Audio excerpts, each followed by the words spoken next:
a world where 7 people will play a game like never before.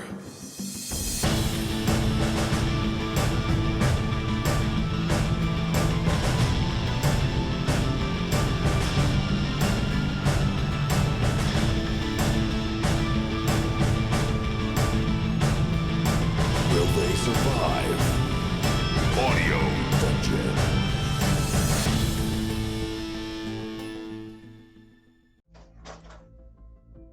Good evening. It's time for Audio Dungeon. I am your host and DM, Tony Hansen, joined by the rest of the Audio Dungeon crew, Otis Grow, Damian Scrow, Brooke Armstrong, Vinny Pro, and Tom Kokoza.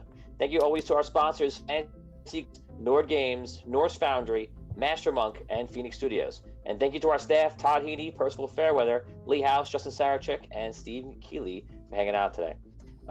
Guys, so it is episode 7, season 3. No Place Like Home. Crew, how you doing today? Yeah, ready to rock. Another week in quarantine. Oh yeah. At least the weather was a lot better today. There's a lot of... Oh yeah. It was nice. I've been out with Teresa a lot today. So this week has been chock full of interesting videos in between, guys. It's we saw Carl Linger in an epic match for Mayor of Sunken City with Archie Fint. And it is announced that Olin is running with Carl Linger now, and Vinty is now with Archie Fint as well. So a lot of things heating up. And as always, Dan, great job with the recap. That video is fantastic. And Thank you. Absolutely. Excellent Great job. job with you guys did a great job with your campaign videos. Rob, you did a great job with your Archie stuff, and Tony, the stuff with Carl Linger was awesome, especially the suit. Oh my god. Thank you. It's unbelievable. Yes. Yeah, it took me 7 minutes to knit that suit. Put it together. You know, you were great in that video, but I think the suit was the real star of the show. The suit did help sell it. I also got lucky that performance with Carl Linger's speech was the first performance they did. I did it once, and I was like, "Oh, that worked," and I just stopped it. I got very lucky with that. One take, one take, Yeah. Hansen. Carl Linger Yeah. is They a call one take guy though too. That's what it is. Tony Hansen can't do one take. Carl Linger could do Carl one take Linger. though, Carl Linger because he's ridiculous. True. So we're waiting for Vinny Pro to get some things worked out. He'll be on here soon. Looks like he's just coming back now. That's great. Let's say hello to everyone in chat today, guys. 100 stars for Scott Weber. Vote for Carl Linger. He's already voting. We didn't vote soon. Donating to Sing the hello. campaign. Sing hello to Derek Luxton, Dina Anchor, That's it. Oni, Jason Haynes, Percival, what's going on? Nick Booth, Marlon Johnson, Ted Matson, Scott Weber, what's going on? Let's see, Todd Heaney, Hava, Emily Dell, Teresa Johnson, Will Gary, Carrie Lynn, Dolores Davis. Don't kill me, Dolores. Let's see what else we got. Martin Lowry, Zach Stanifer, Odin Lynch. What's up, Odin? How you been? Odin! Melissa Benani, Mark Schenk. That's all I'm seeing right now. You guys, welcome to the show. So a lot of things are going on. The community's been buzzing. We're getting a lot more activity in the community every week. It's a lot of fun, and we're having a great time. And the videos we made for the mayor's rates, which you guys are going to vote on today. Think about this. It is literally watching TV and voting on what you want to happen on TV, and you're directly affecting it. And even down to the other things. We went to the Red City Council, and you guys affected exactly what's going to happen between them. We're going to visit that today. You guys voted on... Actually, you guys voted on the mayor for Sunken City last week, and I was going to tell you who it was, but then Carl Linger entered the race because the fans wanted him to enter the race, and completely threw a monkey wrench in the entire operation. I will tell you that the winner would have been Archie Fint if it wasn't for Carl Linger joining. There's going to be some potential legal challenges, however this turns out now. Wow. A revote? They would- This is unheard of. recount. Yeah. Well, we're going to see what happens. Oh. So, like I said, we're going to do the revote today. Yeah. next- the next- the Chad. The next several episodes of Audio Dungeon will be a drawn-out legal battle about the election of the Sunken City. So get ready, people. Captivating all audiences. We're just speaking to Rob's lawyer instead of Rob. My client does not want to roll D20. He's going to refrain from that. How many people in the Sunken City accidentally voted for Pat Buchanan?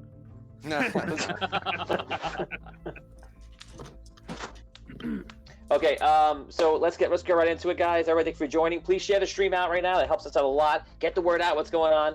And Will Gary is saying to stuff the ballots. It's gonna happen. Okay, let's get going, guys. Let's start with Botaurius.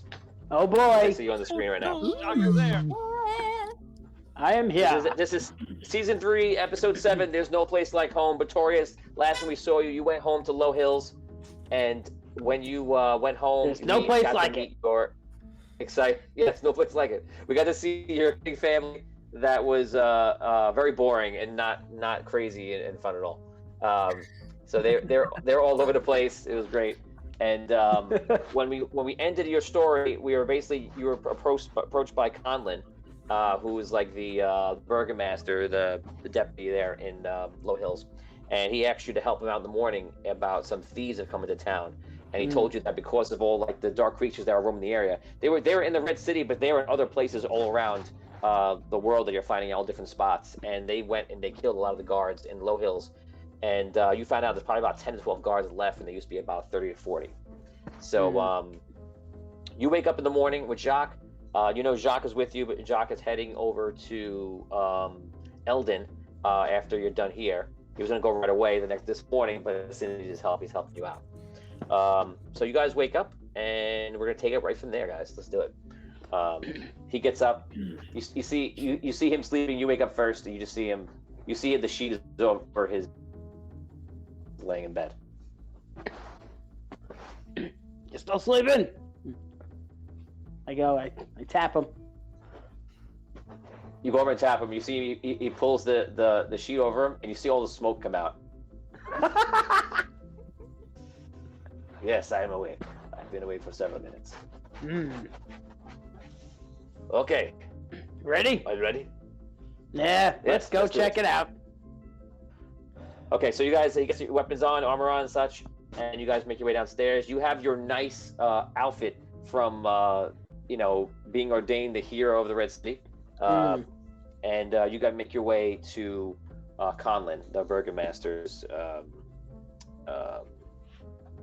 place. You guys go and see him. You knock on the door. He answers. He's already up working. Botaurius, glad you're here. Come on in. Good morning. And who might you be? I This is am. my Yes, I am his friend Jacque. Just a friend, hanging out. I'm here to help, of course. Oh, good. We can use any of the help we can. As long as you can handle yourself with a sword, that would be great. He's quite capable. Well, let me. Good. Let me tell you what's going on. So, apparently these thieves. It's been happening for about 2 weeks now. Thieves set up shop in the Iron Mug. You know the Iron Mug. It's the north side of town. The old timer Seth, who runs the place, hasn't been seen. People go in there. Usually he's been behind that bar, tending in for the last, I don't even know, 25, 30 years. But no one's seen him. No one knows where he is. By day,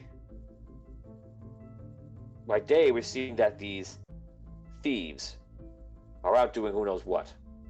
And we can't really track them down. We see one here and there. But at night is when they're in that bar, and they're basically taking it over. They're gambling. They're roughing up the any passerbys, roughing any people come in the bar. They're stealing drinks, and we have a lot of robberies going on. I don't have the manpower, so like I said to you yesterday, you're a hero of the Red City. Maybe just from your fame alone, they would want to go. But I don't know. Yeah, they're gonna want to go. All right, that's what they're gonna want. Well, I hope so. So what I'm going to do is, I have other guys around the town. I'm going to have 5 with me, and I'll be outside. And I've come and talked to him a few times, but if I go in there, it's gonna start something big. So we'll hang out outside in case you need us. And if you call for us, we'll come running in. And I don't know, maybe you could talk to him. Maybe we don't have to fight. But whatever you can do, we appreciate it. I'm not much of a talker, but I'll see what I can do. These guys might just be looking for a fight. Okay, excellent. Okay, well, thank you, and good luck. We'll be outside. All right. Okay, so you all leave together. You see some guards coming in. They kind of walk separate from you, and you make your way to the north side of town. Takes you about 7-8 minutes to get there. Just walking through the streets. You see a couple people you know. You stop and you say hello, like you haven't seen them since you were a kid, or some people you saw a couple of years ago who has a family. You know, all different things. You make your way to the Iron Mug, and the Iron Mug. You see the door is all messed up. It looks like there's been a lot of fights outside, broken windows, and you see there's a guy hanging out outside, like with his arms folded like this, just leaning up against the door. Let's see what's going on in chat here. People are talking to me. 200 stars from Scott Weber. Bribery to throw out the recounts. We will do the recounts coming up later when we go to that scene. Awesome. Evan says the stars will align. Let's see what's going on here. Where's Sir Fluffle? Sir Fluffle is not here. Sir Fluffle is actually one thing we didn't mention, which I'll tell it to you now out of game for everybody who wants to know. The Paladins actually have been named governors of all the red cities. So there are three smaller red cities all around and on the map, around the southern, the eastern, and northeastern side of the red city. And there's Eldon, which is like it used to be an old red city that kind of separated from the kingdom, and they have troops there as well. And he's actually named Reed, Sir Fluffle, Lillian, and any other surviving paladins, all governors of the other cities. So that's where they are right now, and that's that. Okay, so back in Botaurius, you walk up to that bar, and you see a guy out there, and he's just like this. You see he's got a short sword in his side, a dagger in his belt, and he's got like leather armor on, and he just looks like a jerk. Good morning. And I go to walk in. Sorry, buddy, but you know it's pretty early on, and you know we get some stuff in there. Yes, I can let you in there, but to go in this time, it's more exclusive. It'll cost you 1 gold each. No, really? I don't think. What's the guy's name again? The owner. Seth.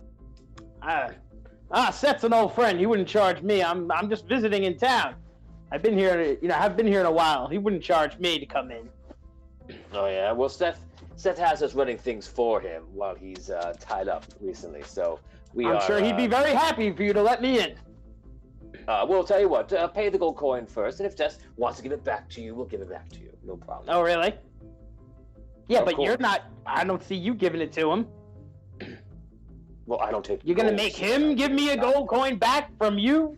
I don't think so. Just open the door, buddy. Come on. I'm sorry. That's the rule. Don't give me a hard time. Come on. Listen, buddy. Yes. I haven't seen you around here You should before. Listen. Yes. You don't know me, I'm gonna friend. give you a chance. Yes. I'm giving you the chance, sir. Make your way. Make your way down the road. We won't Open the door. You have to watch me drag your ass through the street. All right, open up. Seriously, open the door. I'm not gonna ask you again. He puts a toothpick in his mouth and just sits there. I smack him. I smack it right out of his face. I smack it right out of his face. That's right. Roll D20. I'm liking this. Smack bro. his It's like face somebody- off his face. Yes. It's like somebody pissed in his Wheaties this morning. Like, what's going on, Scrub?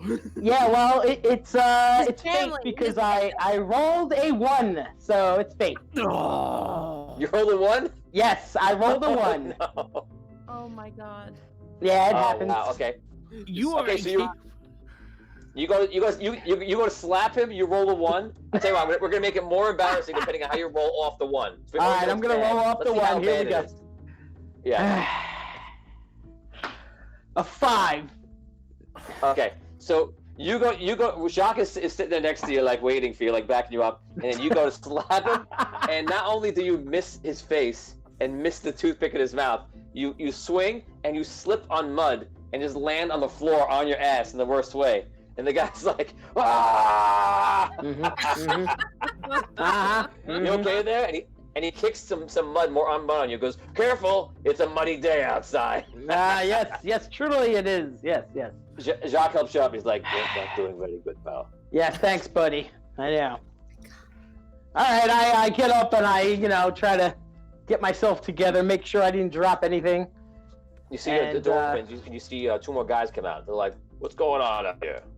Oh, hello! Like, this fool is trying to slap me in the face because I told him there's a price to get in the tavern, and now he thinks that, he's king of all the dwarven town. This is it. Look at the king dwarf. Look at his fancy robes. I'm so sorry, they look pretty muddy right now. No, I'm just trying to go in and see my old friend. That's all. I shouldn't have to pay just to go see somebody or to visit, This Came back to town. Listen, you got to pay like everyone else if you want to get in this tavern, okay? It's 1 gold in. You, him, that's 2 gold, okay? And if you keep causing trouble, it's going to be 3 gold. All So right. get out of here, okay? Here's a 2 gold. Let's go. Let me in. And they look at each other and they decide, we're going to roll this right now. Brooke, roll D20 for me. If you roll a 12 or above, they accept that. But if you don't, they're going to give him a hard time, make him pay more. 3. He goes, well, you know what? I don't like your face. I think it's going to be 1 extra gold because we have to deal with you and look at your face. 1 more gold and you come in. Well, that's not fair, so you're not getting it. Okay? Let me in the door You're not coming in. right now. Thanks for the 2 gold, buddy. And see you later. All right, kick his ass. Whoa. That's it. Oh. Botaurius becoming a man of action. Okay, what do you do? I'm going to take a swing at this guy. Yeah. Yeah. Hopefully that's what I better do. than the first one. He has his bad voice in the background. I will not Okay, disappoint you, him. I will And not. I rolled a natural 20. Yeah! Of course you did. The Quarren 20. Okay, so this is a punch, right? This is a punch? Yeah. Okay, so like Yes. You hear me? like George McFly, you turn around, you look at your fist for a long time, and you're like, ooh, you turn around and boom, and you sock him in the face. Roll That's right. roll D4. If you roll a 4, I'll straight up knock him out. A 4. I rolled a 4. Oh, so you knock him right down. He goes down like, whoo, and just goes right down and lands on the ground. And the other 2 guys are like stunned how hard you hit him. And Jacque's like, that is better. Is he, Like I said, you got your gold. Now let me in. as the guy falls down, Jacque says that's better. And the guys look over at him and look up, and Jacque just punches the other guy in the face. Of course. And 18. I'll do Yeah. the same thing. Okay, he knocks the guy stumbles onto the floor and actually falls because of the mud and everything else. I rolled a 3, not a 4. And the other guy is going to attack you, Scro. And this is a miss. This would be a 13, which is a miss, right? Yes. Okay, so he swings. You just duck out of the way, and you can go. He just took a swing at me. I'm gonna have to swing back at him. Yeah. What am I gonna do here? All right. I like that you're showing me how you were dodging. Yeah. That is a 24. 24 is definitely a hit. Give me that damage. Martin Lowry says, goes to slap, but then gently caress. Nick Lurkins calls for a reroll. Oh, you could have did a reroll on that, but I guess it wasn't worth it. Nah. Nine happy damage. about the fact that Lillian and Fluffle are governors. No, I'm sorry, I'm just catching up. Dina says, a lovely Lady Lillian, governor of the most prosperous city in the kingdom. She is wise, she is fair, she won't eat red sauce on her pasta. Butter only. I like both. Only I like butter. both. Very sophisticated. Lauren Hicks goes, that escalated quickly, talking about Scro's fight. Will Gary says, Bo came to play. Oh, look at him, everybody. This guy is not going to take no for an answer. Scott Weather says, he is aggravated because of the abuse from his mother. Botaurius displays anger. 100 stars. Thank you, Scott. Appreciate that. You nailed it. You nailed it, buddy. Lauren Hicks says, this cat's got claws. Okay, so how much damage you do? 9. Okay, so you have to roll because you're punching. It's a D4 plus your strength. Is that what you did? Yes, that is what I did. Awesome. Okay, so 9 damage. You clock the guy. He stumbles enough to be caught off. Oh, well, the rule is I just rolled my D20 on the floor, so the rule is that's a natural 1 for him. Woo! There you go. So the guy stumbles, and Jacque just runs up to him and just goes like, knocks the guy on the floor and beats the hell out of him. And then you see him go into his pockets, and he goes, "That's 1 gold for you, 1 gold for me, and 3 gold for us for later." Excellent. Okay, so the door is now littered with bodies, but it is open. Yeah, we go in. Okay, you guys walk into the bar, and we're gonna come back to you, Botaurius. All right. Let's go over to. I think we're gonna go over to Lady Abyssia. Oh. Abyssia, Yes. how you doing? I'm doing good. So you and Holgar have been traveling into the Elven Realm towards the city of Falindor, which is in the middle of the Elven Forest. Mhm. And you guys, you traveled through the orcs. You granted passage and promised for great gifts to the orcs. So hopefully the elves follow up on that. Otherwise, Nishnosh would be very upset. Rob agrees. Schnoshnak. Schnorschnack. Nishnosh. Oh, is it Nishnot? What is it? Schnorschnack. Oh, Schnorsnack. Okay. I love that so much. Schnorsnack. He was very serious, Schnorschnack. So you guys eventually finish your journey. It's probably we're starting off from the time of when you guys left. It's about a month for you guys, and I'm sorry, it's 2 months. It's a month after that. So it's a month after that event with the orcs, and it's 2 months after your trip from the Red City all the way to the Elven Realm. You guys have made it into the forest. Been traveling for a while, and the forests just look like they're like half dead.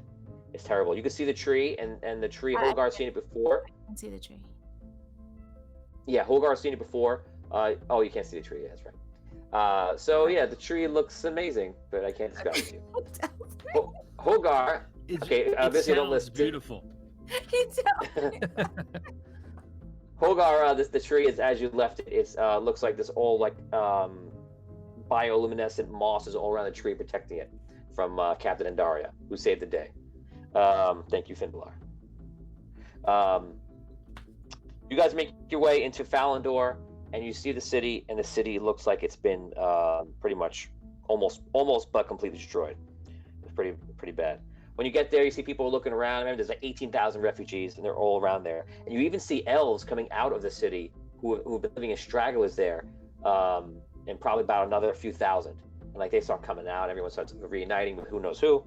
And the seer eventually is propped up into like a area, and he makes just a small speech. He says, "My friends, it is time for us to rebuild our lands.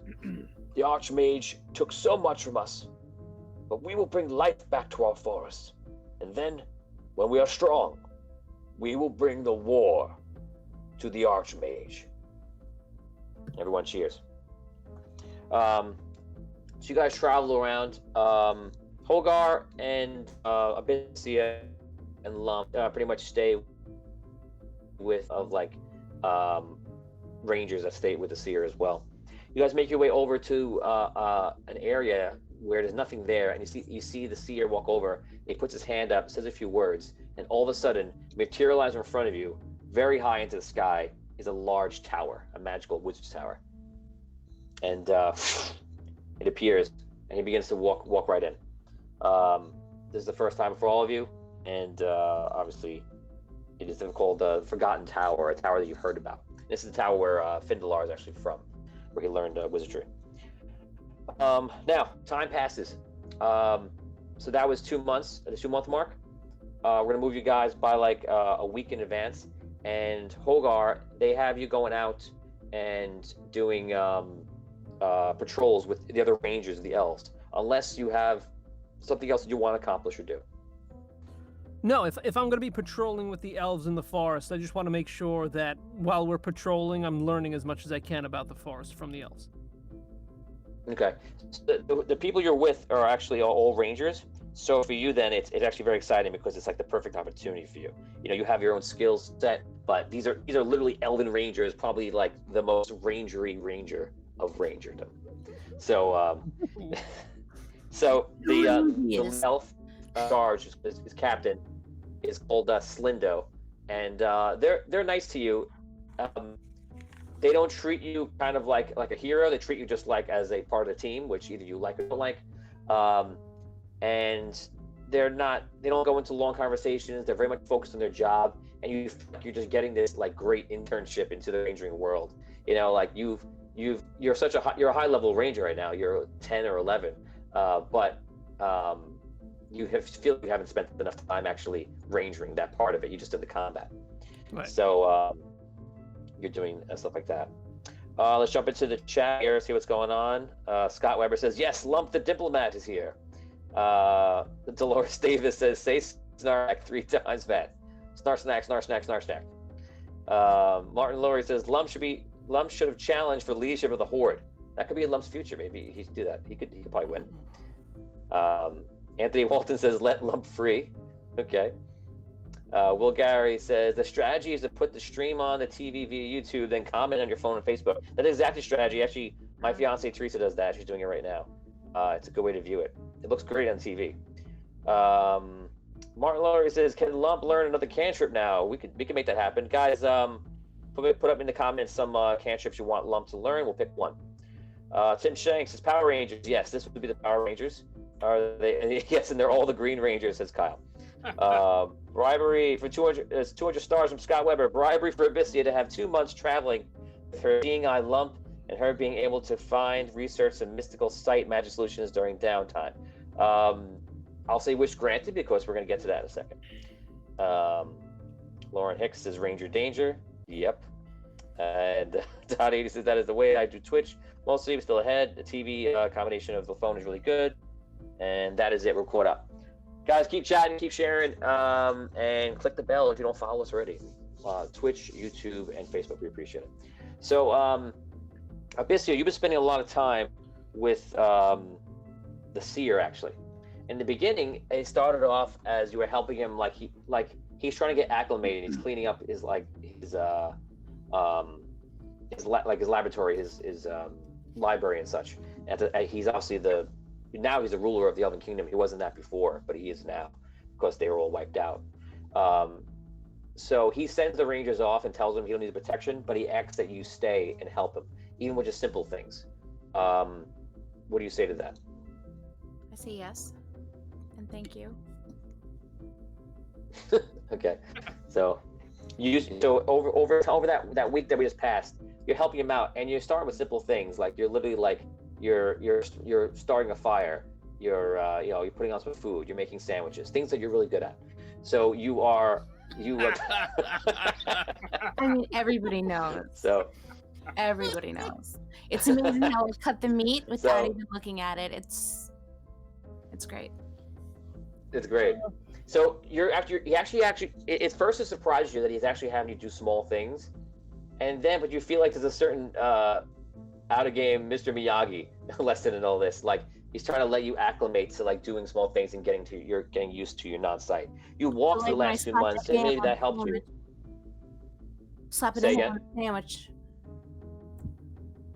Like when I slap the hand on the sandwich, I'm gonna slap something else down the road. Slap it right down.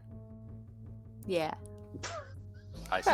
You know, like wax on and wax off, and I slap the sandwich, and I block the kick. Ham.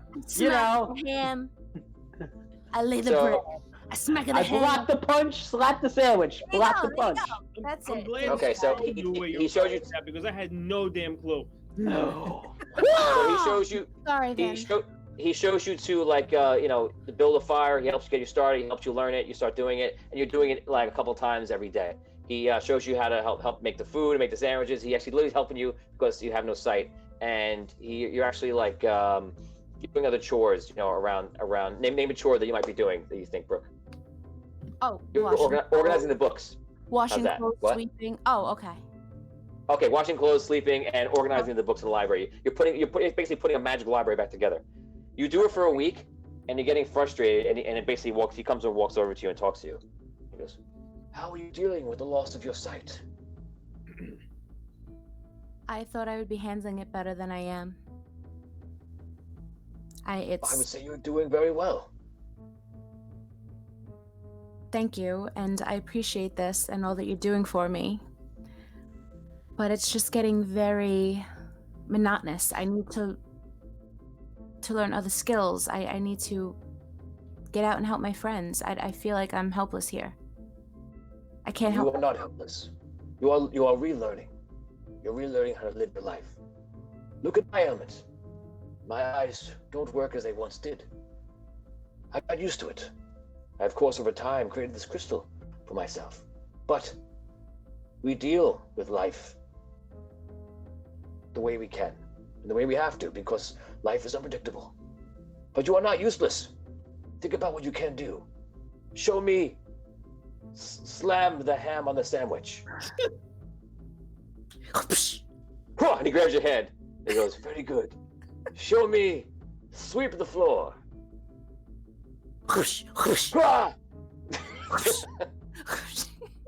Very good. Show me. Put away the book in the library. Very good. Look, you are learning. Wow, I really am learning. Yes. Now make me another sandwich, please. No. First, you must find the ham. No, don't go there. First, we will find the salami. Oh my That's the god. next thing I want to talk about. Oh no. my god. No, scratch that. Yes, so- please. That was here, but it didn't go there. I know. You brought it there. I figured I have to finish it. So he goes, "Come, sit down next to me. Take a break."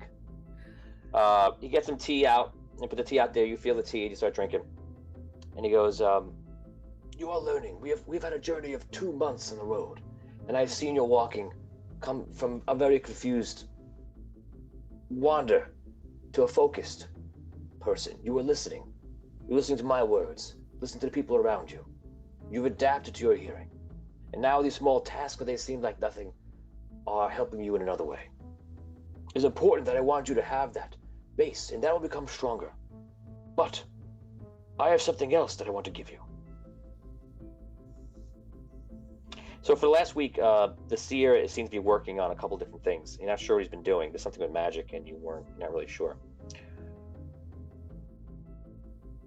I've been an enchanter for hundreds of years. In that time, I have found many things, and I have discovered many spells, and I have taught many wizards. There are many little tricks that we can use with magic.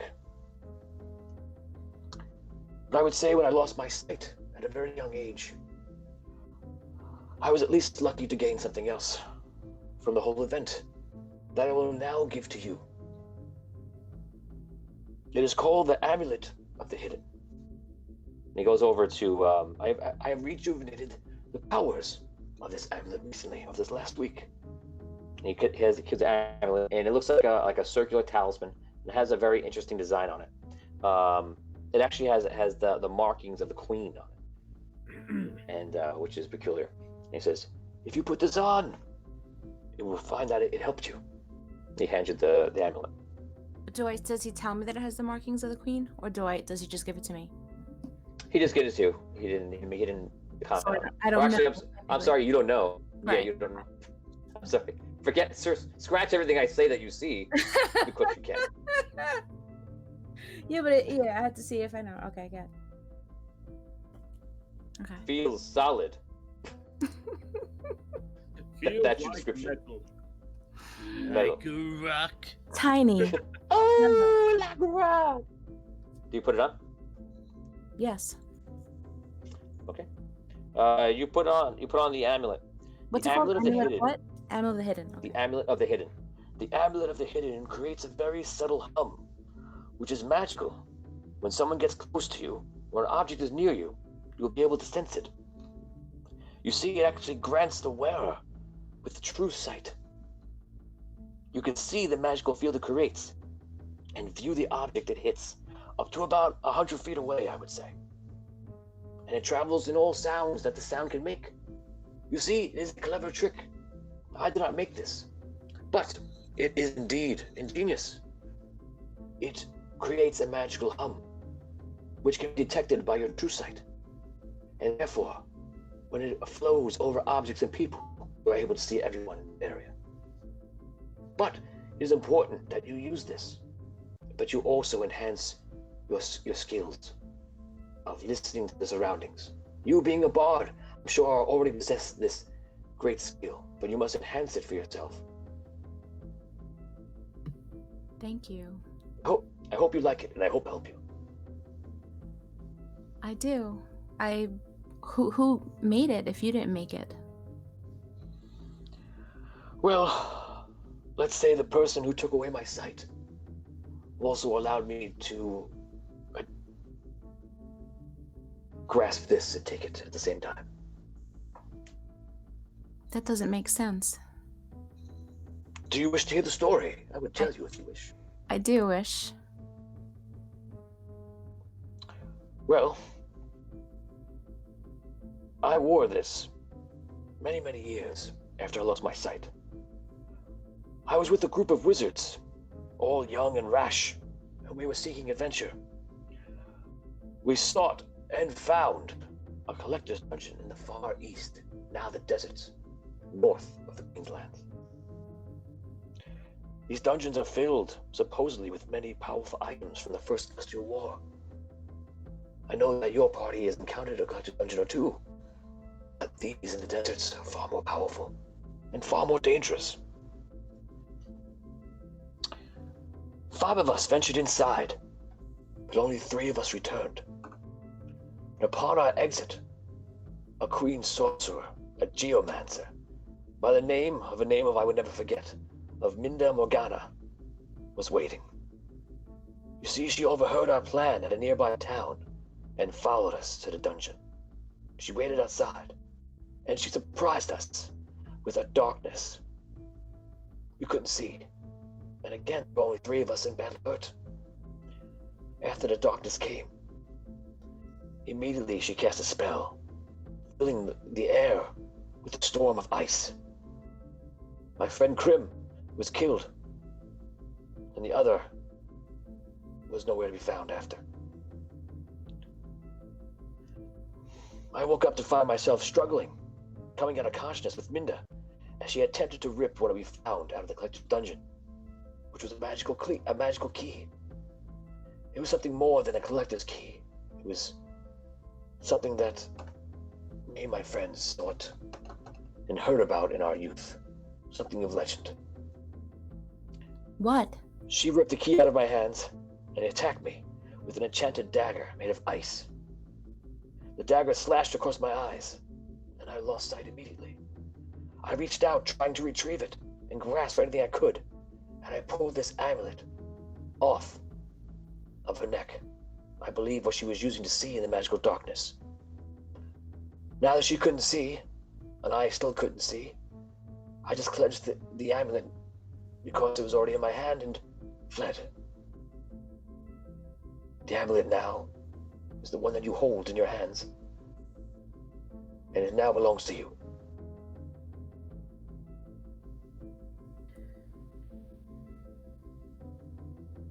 Thank you. Something seems like it would be dangerous to wear it. Have you ever come across any... Can she see where you are? What are you saying? Is there... No, I, and being a chanter, have searched this item for any magical seeds placed into it. There's true sight, there is detect magic. It's no longer linked to her? No, it is not linked or bound. Okay. There's no danger to you. Okay, I feel better now. Thank Good. you. Use it. there are many things that we can require your help with around the city. Sometimes it will be helping out the guards, maybe helping to cheer the morale of the people. Use the amulet. Use your senses. And I hope that it will help you. Thank you, Seer. Okay, so we're going to stop right there. We're going to head over to the Sunken City. First of all, please get that vote ready, please, for the Sunken City. And you guys are reconvened into the Sunken City Hall. We're with Findalar, Thistle, Arky, and Sparky. And you guys are all there in that same Guildmaster's Hall. Now you know that Jinty is now running as second for Arky, and Olin jumped on the Carlinger bandwagon.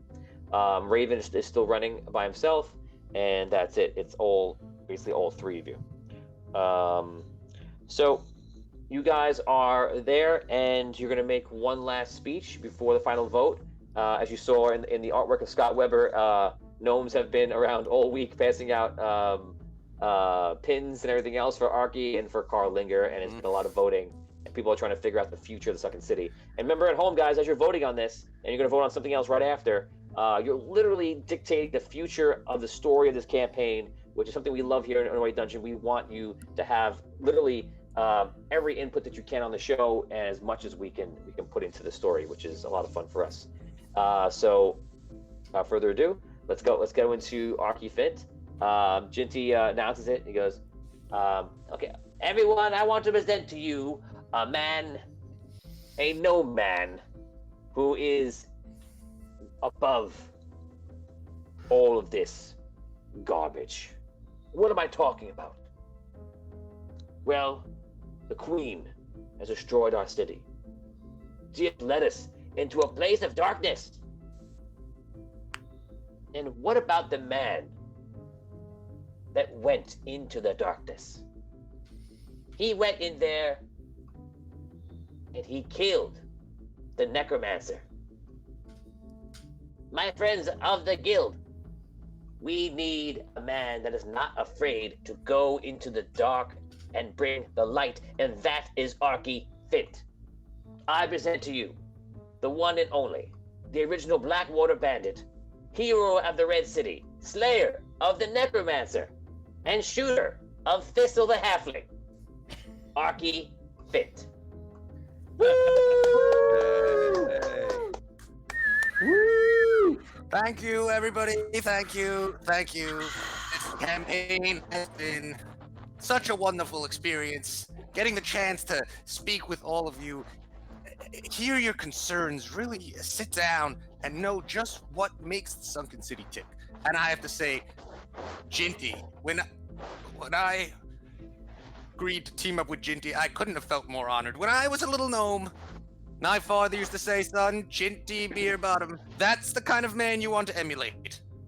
And to have him on my team now is truly inspiring. I know he will teach me so much.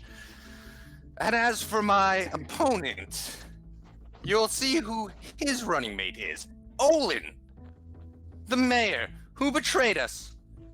The mayor who sought to enrich himself at the expense of all the rest of the Sunken City. I think it's clear what's going on here. Carlinger is a very nice man.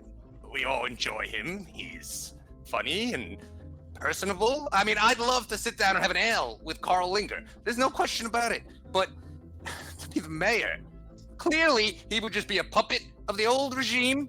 We cannot trust him to be the leader and to not let Olin get back to his old ways. So if you want freedom, if you want prosperity, it's Finty and Jinty, the only team with a name that rhymes.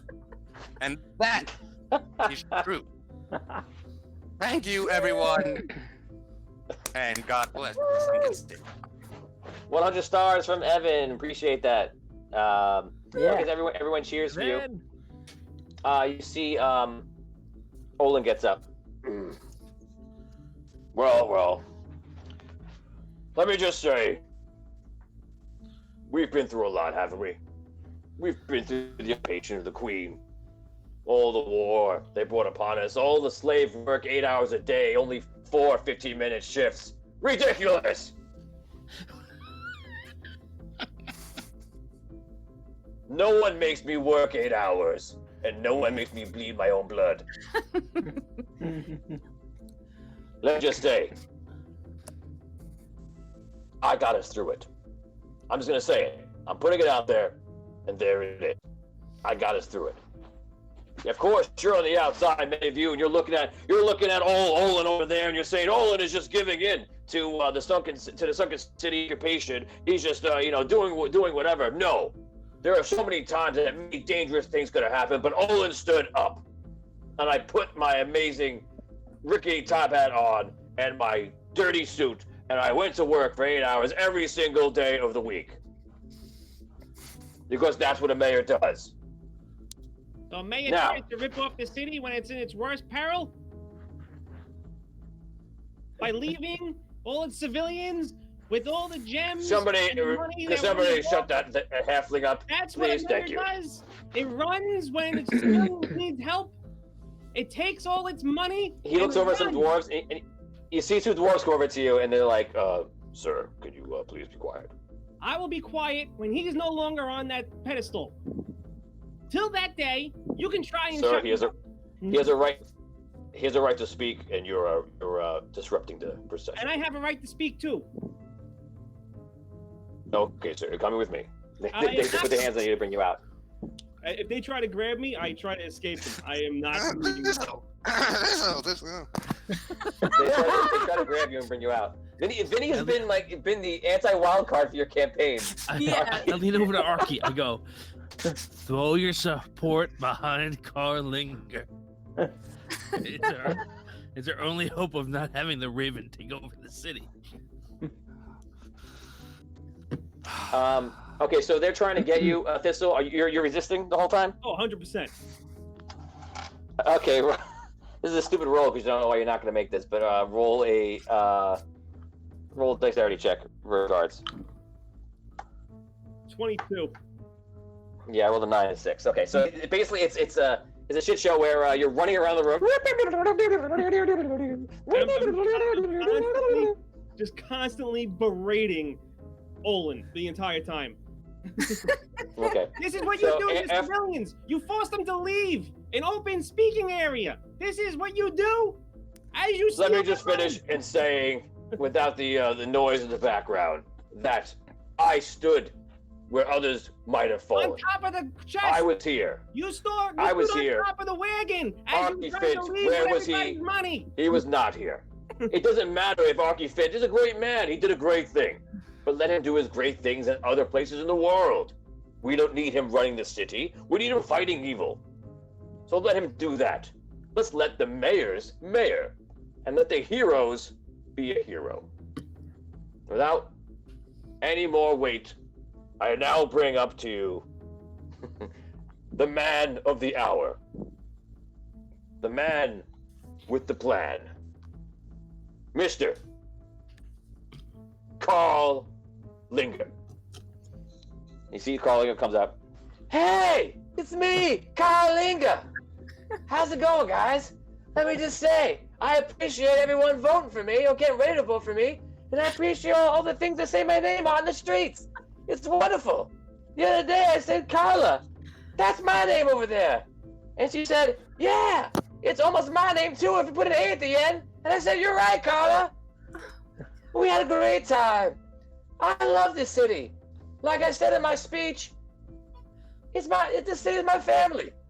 I'm happy to be back here. And I think everyone's running against me they're great too. But you know what? If you elect old Carl Linger, Carl Linger's gonna do everything he can for the Sunken City. Join my family. Will you be part of my family?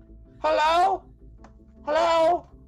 Will you join my family and become a Linger? And linger on with me, Carl Linger. Thank you.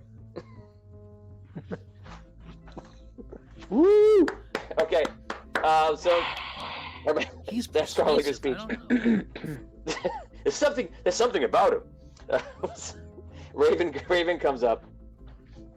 Because I don't know quite what to say about what that was here. Or if you're going to really vote for that man who doesn't really seem to get anything. Or this other man who seems to not even want to be here. But let me tell you something about Raven. I, Captain Raven, started off as a simple captain. And then I had ships, the fleet, and then the entire city. Now, I offer you the hard work, the results and success of what I have done. Elect me as mayor of the Sunken City, and I will bring you protection, and I will bring you commerce, and help you prepare, and I will help you repair the city. All things that you need. All you need to do is put your faith in me, Raven. I ask for your vote today. Thank you. I mean, some people cheer. Okay, so that's it. Everybody sits back down. You see they're pulling out the stuff. First of all, if you could put up that first vote between all the candidates. So guys, it comes down to this. Like I said, you have full control. Percival's going to put up that poll in a couple of seconds. And you're going to vote between Arky Fint. You're going to vote between Raven. And you're going to vote between Carl Linger. It's just like Americans. It's just, and it's big. You know, you're going to vote and you're going to figure out who the next mayor of the city will be. And it's all up to you. Remember that these results will affect the world in a huge way. Every person you pick has a different strength. And you may like somebody or not like somebody for whatever reason. Or maybe vote for somebody because you think it's funny or whatever. You can have fun. You can vote for it practically or for fun, whatever you want. Just remember, who you vote for is the person who's going to affect the world in a way that they can affect the world because you put them there. So I urge you to remember that the vote means something. So I wish you all good luck with that. And if you look at the screens right now, it is time Jar to vote. Jar, the senator from Naboo. Don't There you do go. We are very happy. So Sunken City Mayor's vote. Number 1, Arky Fit Jinty. Number 2 is Carl Linger and Olin. Number 3 is Raven. And 4 is just a bunch of dotted lines. So pick one that you think is going to win. And choose wisely. Everyone, vote now. Yes. I'm actually voting for someone who asked me to vote for them. So I'm actually voting for Carl Linger for that person. Come on, people.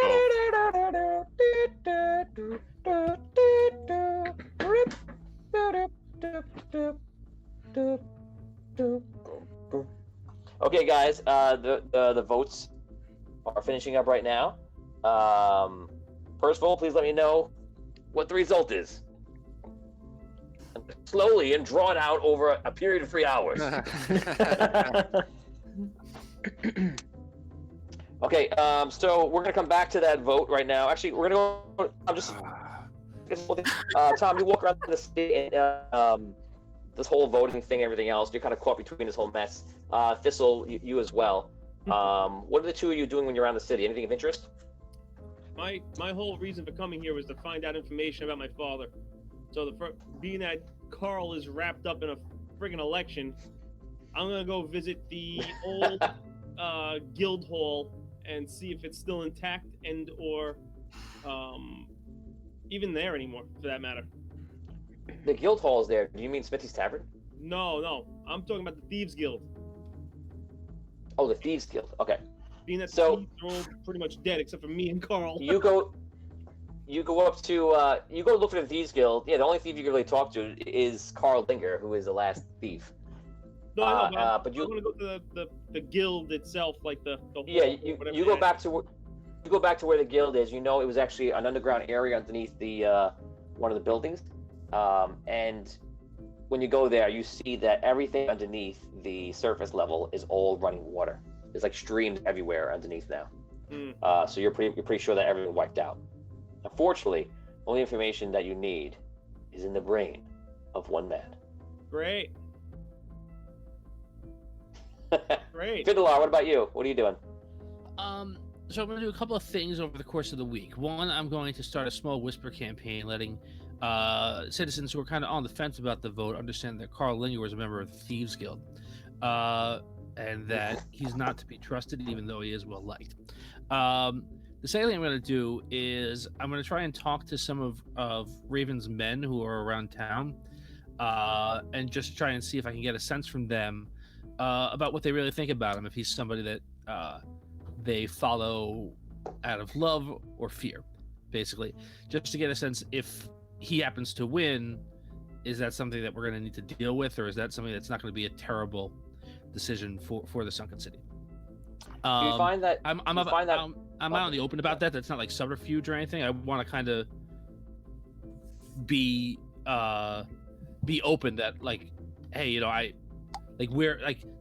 you know, that we're interested if he does win the election and working with him, but we want to know what he's really like. So that's not trying to hide or like sneak behind his back, but I do want to kind of get a sense of that. Okay. So when you find out all the information, you want me to tell you what you find out? Yeah. You don't mind. Okay. So you're finding out about Olin. People feel like they believe that Olin basically just gave into the entire occupation, and he just did what he had to do to survive. People don't have much respect for him. People didn't have a lot of respect for him before, and even less after that. People actually like Carl. They think that he's could be very effective.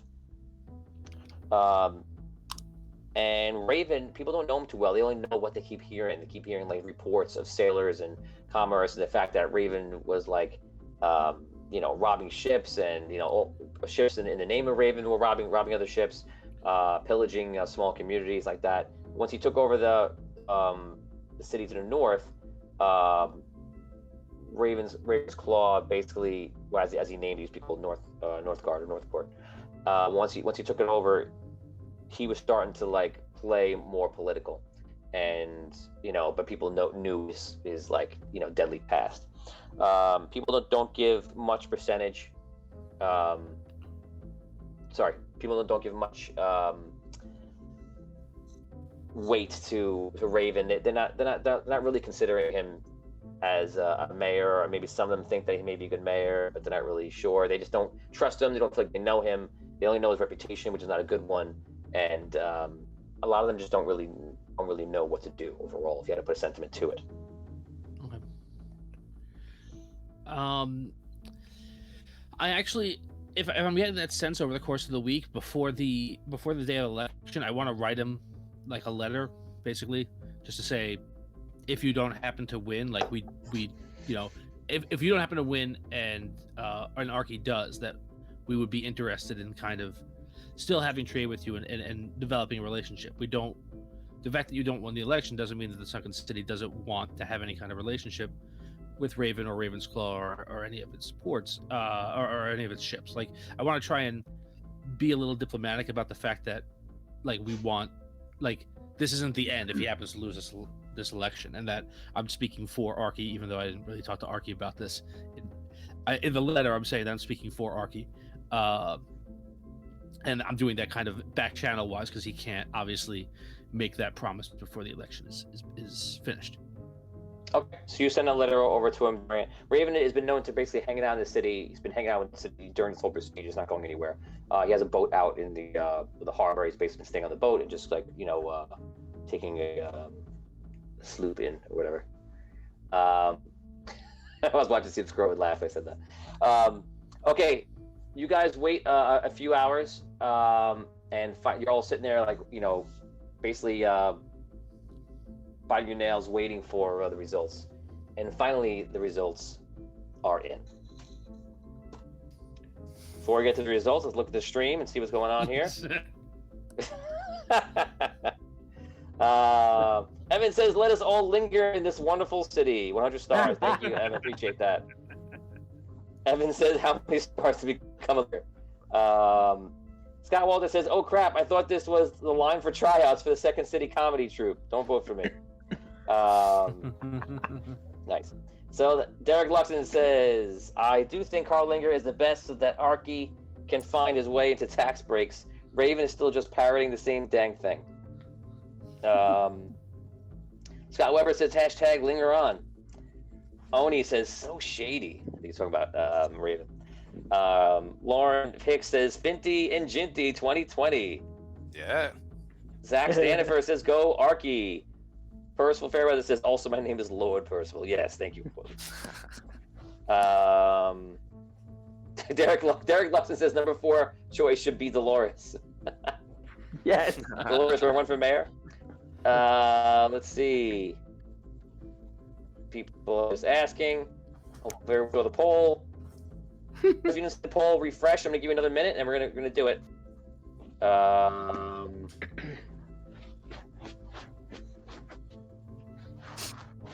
Raven is a Raven lunatic, says Michael.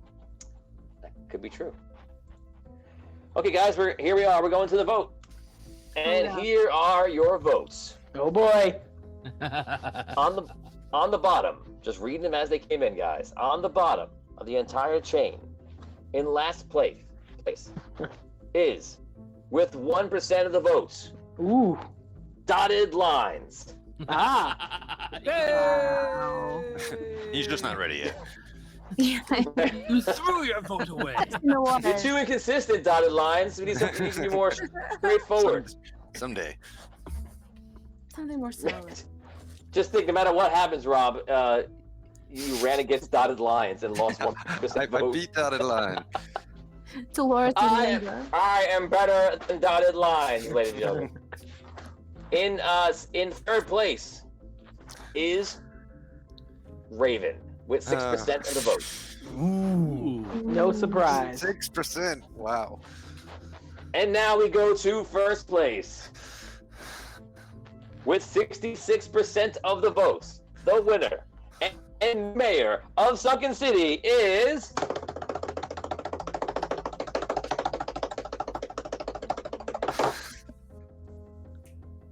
Arky Fitz. That's what we need. Rob in charge of another town. Yes! Wow. It's a landslide. He's done it again. 66%. Yeah, Rob, I didn't think you were gonna win. I didn't think you were gonna win, Rob. People prize Make a substance. speech. Make a speech, Rob. Build, I whispered in his ear, build bridges. People of the Sunken City, thank you for electing me. My first plan is the new bridge building campaign. Suggested to me by my advisor Falindor. We have a lot of canals here, as you all know. Bridges that can go over them could be easy. So thank you for that. And now on to my prepared Well done, Rob. statement. I know that this was a hard-fought election, and I have respect for all of the people who ran against me except for one of them. You know who that is. But everyone else, I want you to know that I am all of your mayors. And we are going to grow the Sunken City together, except for Olin, who we'll see what happens with him. No, I'm just kidding, Olin. There'll be no vindictive campaign against you. Don't worry. But the future of the Sunken City lies ahead of us. Carl Linger, he is going to be in charge of our diplomatic relations because of his cheery personality. I think he will be the perfect person for the job, and I'm proud to honor him for that. Congratulations, Carl! Come on, everybody! Me? Carl Linger, Carl diplomat? Carl Linger, the I love diplomat. it. Thank you. That's wonderful. Well, you deserve it, Carl. There's a lot of hard work ahead of us. But That's I great. know, yeah, it's great. Thank you, Carl. And I know that together we can all make this happen. Me, Jinty, Carl Linger. You know, we've even made a great contact with Raven's Claw in the Raven. I hope that he's not too bitter about all of this. We're gonna get along, and we're gonna get this city back rolling again.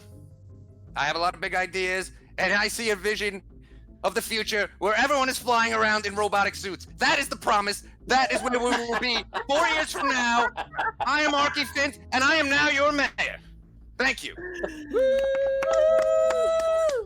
Oh, This man. just in, Sunken City polls that showed Archie Fint is the winner and promises everyone robotic suits in 4 years' time. Back to you. Talk about outrageous claims. They'll have forgotten we in don't 4 years. overpromise. Raven gets up, and you see like his pirates or his captains are with him, and he looks pissed. He looks very upset. He looks around everybody, and he says, let me tell you one thing, my little friends. The Red City has no more men. The Queen has lost a lot of ships, and our light doesn't get involved in anything. So you better make sure that you deal with the right people. You don't want to make an enemy out of me, because I may return, and not in a way that you like. You've made a poor choice today, and perhaps you will live with it. Raven out. Well, Okay, he walks out. He leaves.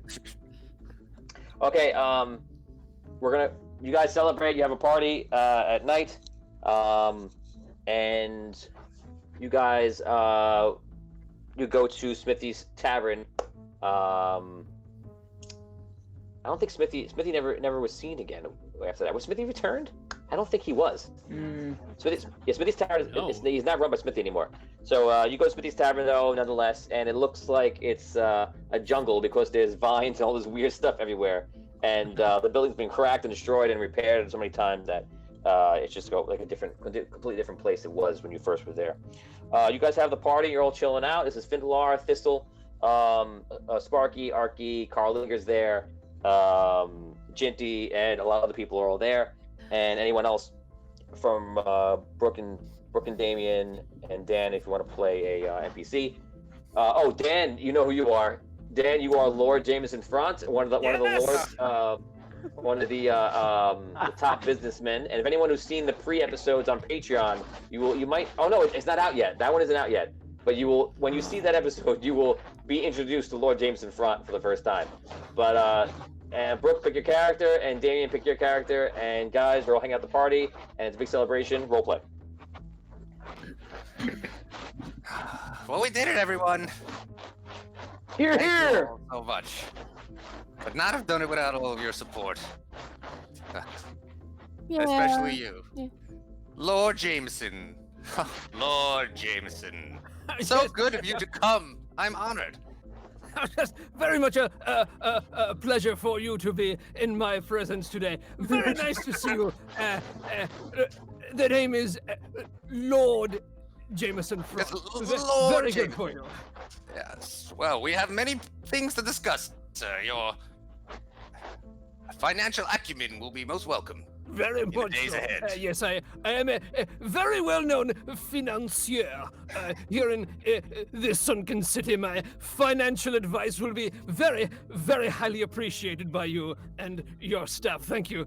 Thank you very much is what you will undoubtedly be saying to me here. Yeah, I could see this is going to be a pleasure to work with you. Yeah. It will be your pleasure. No doubt, yes. He's quite a guy. Wonderful. Wow, is that Lord Jameson Front? I've heard of that guy. Yes, indeed. Yes. Lord Jameson Front, yes. Wow. Don't you own like one of the biggest businesses in Sunken City and in the Ravensclaw?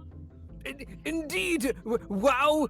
Indeed. A very successful financial businessman, Lord Jameson Front, fulfilling all of your wheelbarrow and carpet needs in the Sunken City and in Ravensclaw.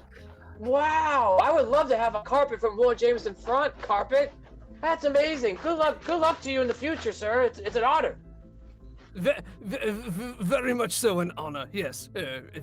For you and your kind, yes. Oh, Mike, he recognized my kind. That's great. Wow. Carla, Carlita, come look over here. Okay, the rest of you, what are you doing? I don't know. I just kind of like mill about, listening to what's going on. Does are any of the Ravens people in here by any chance, or no? No, they're gone. Okay. All right, then I'm just gonna like go, just walk around. Is Olin in there or no? Olin's there, yes. I actually, you know what? I'm gonna keep an eye on him. I want to see what he does. I don't trust him at all. Derek Luxton says Thistle should have tripped Raven first, face into some mud. Oni5 says, was there a second item on the agenda? There is a second item on the agenda. That'll be coming up soon. Dina says, Sunken City needs a Jaeger at a Pacific Rim to protect it. Jaeger? Jaeger? Jaeger, yeah. Yeah, Jaeger. Like a hunter.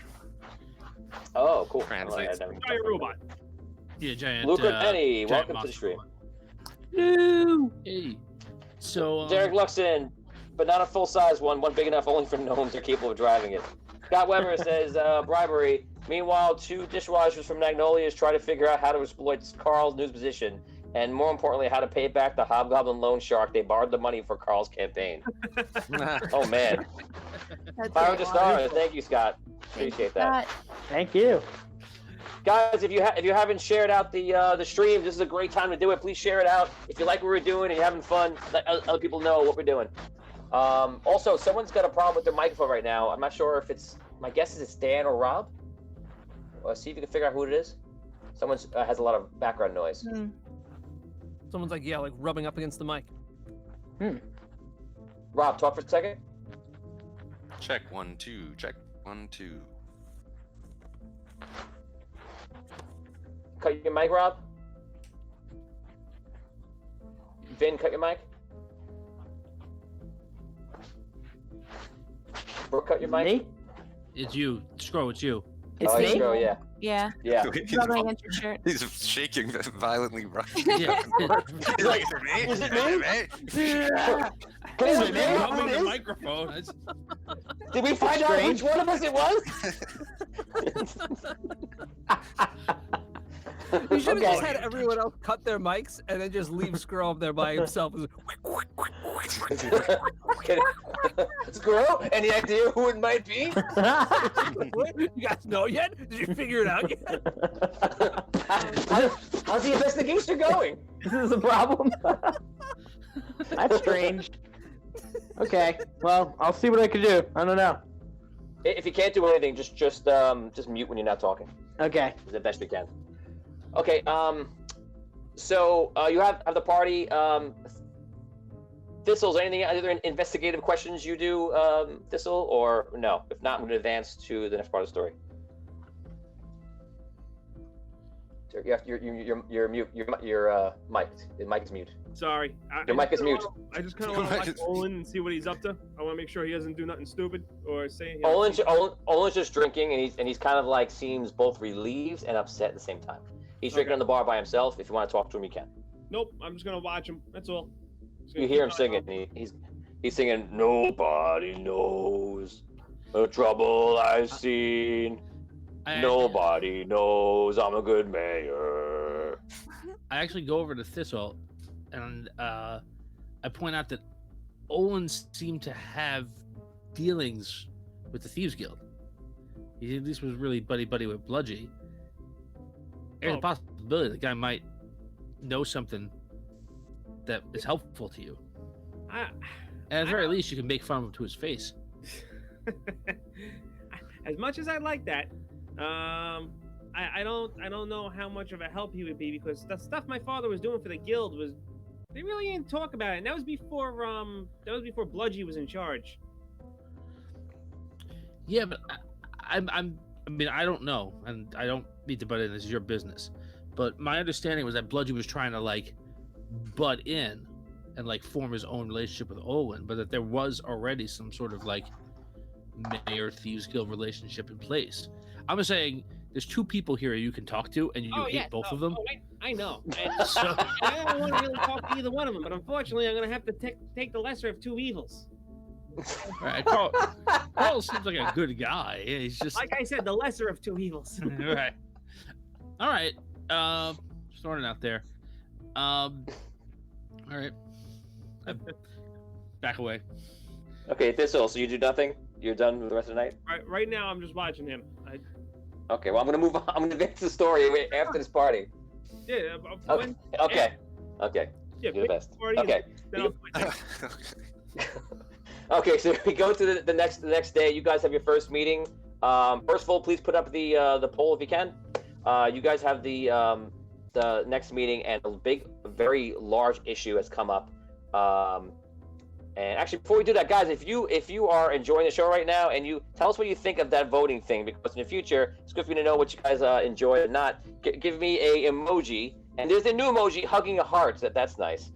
So give us the emoji you feel best subscribes the win of Archie Fint in the Sunken City mayor race. Let us know your emojis right now, and we're gonna watch and see what you guys think.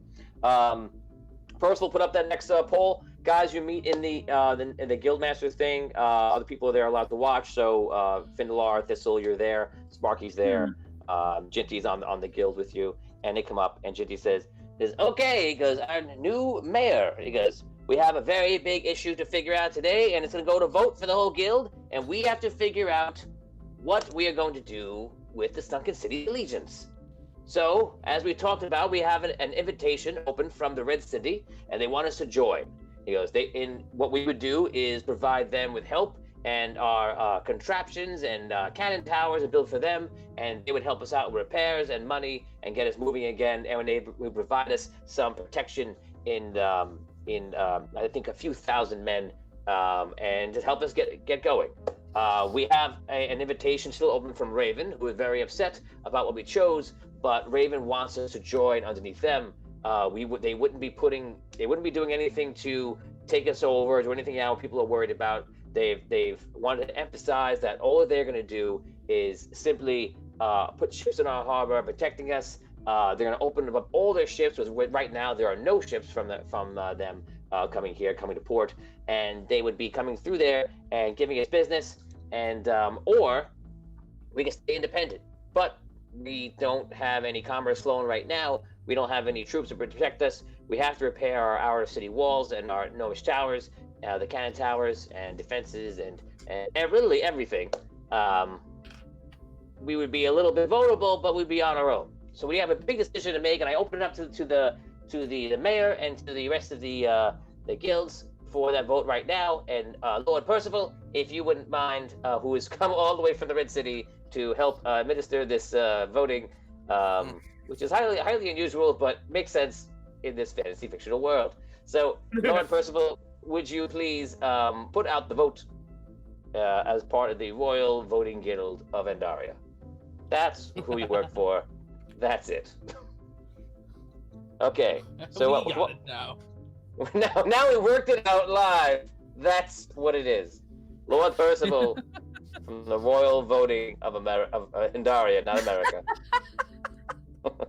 Please put it out. While we're waiting for that poll to go up from Percival, we are going to check out what's going on in the stream here and see what people are saying. Thanks for the emojis, guys. Appreciate that. And here's the state of the city. Join the Red City. Stay independent. Join Ravenclaw. Or ... The literal thing. I don't know.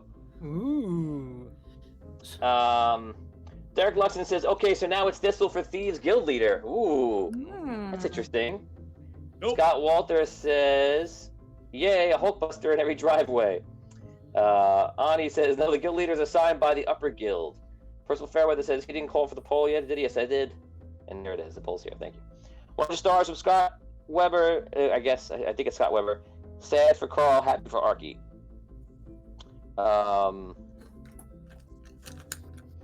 Okay, let's see what we got going. 200 stars from Charlie Lewis. Thank you, Charlie. Appreciate that. Lauren Hicks, she joined the Red City. Zach Sanford says, join both. You can't join both. Marlon says, Archie promised you join the Red City. That's true. Archie, you promised. You said that you wouldn't join theRed City. Actually, I did, but I ran an independence platform. Independence platform. Scott Walter says, my dead relatives voted for Red City in their wills. Okay. So a lot of interesting things here. First of all, let me know what's going on and what the votes are. And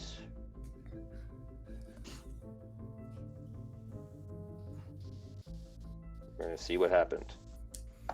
Okay, so you guys are role playing. You're waiting. You guys have talked about the issue. You've debated it in there, and guys can go over right now and just role play the conversations you have with each other. Brooke, why don't you play someone from the guild? That's with them also. Go ahead, guys. If I may be recognized by the guild, my name is Falindor Locked On. I'm one of the heroes of the Red City and associate and colleague, confidant of Mayor Archie Fint. Not to be too impolite about this, and not to besmirch the offer of friendship the Red City has given us, and as you know, we are both very close to the Red City, but we don't need. The Sunken City does not need to ally itself to become part of the Red Knight's kingdom. We already have that bond of martial brotherhood there that will help protect us. What that will do is force us to be aligned against the Red City's enemies, and force us, the Raven, who has not so subtly threatened to come back here in force, if we go against him, markedly against him, by allying ourselves with a different kingdom, he may come back to try and invade. We don't have the protections in place to fight him off, and the Red City really doesn't either, not at this moment in time. So I just don't, again, not to throw their offer of friendship back in their face. It's not what we're doing. I'm saying we are already friends by the nature of who you have elected as your mayor, and we do not need to go farther than that. Not to mention the fact that if we vote here to go to the Red City, we are forcing our mayor to go back upon his campaign promise to the people of the Sunken City on his first day of mayorship, or within his first week of mayorship, and that's not a good look for the man. So I just wanted to throw those points out there for your consideration, and please take them with whatever grain of salt you need. Thank you. Any other speeches? Anybody else want to say anything to each other or to the guild before we do it?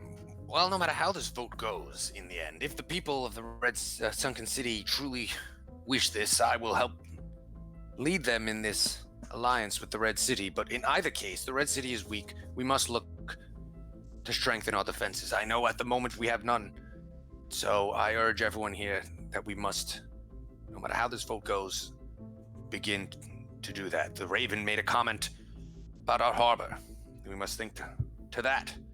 I propose cannons situated around it to prevent any sort of enemy fleet from taking position of it.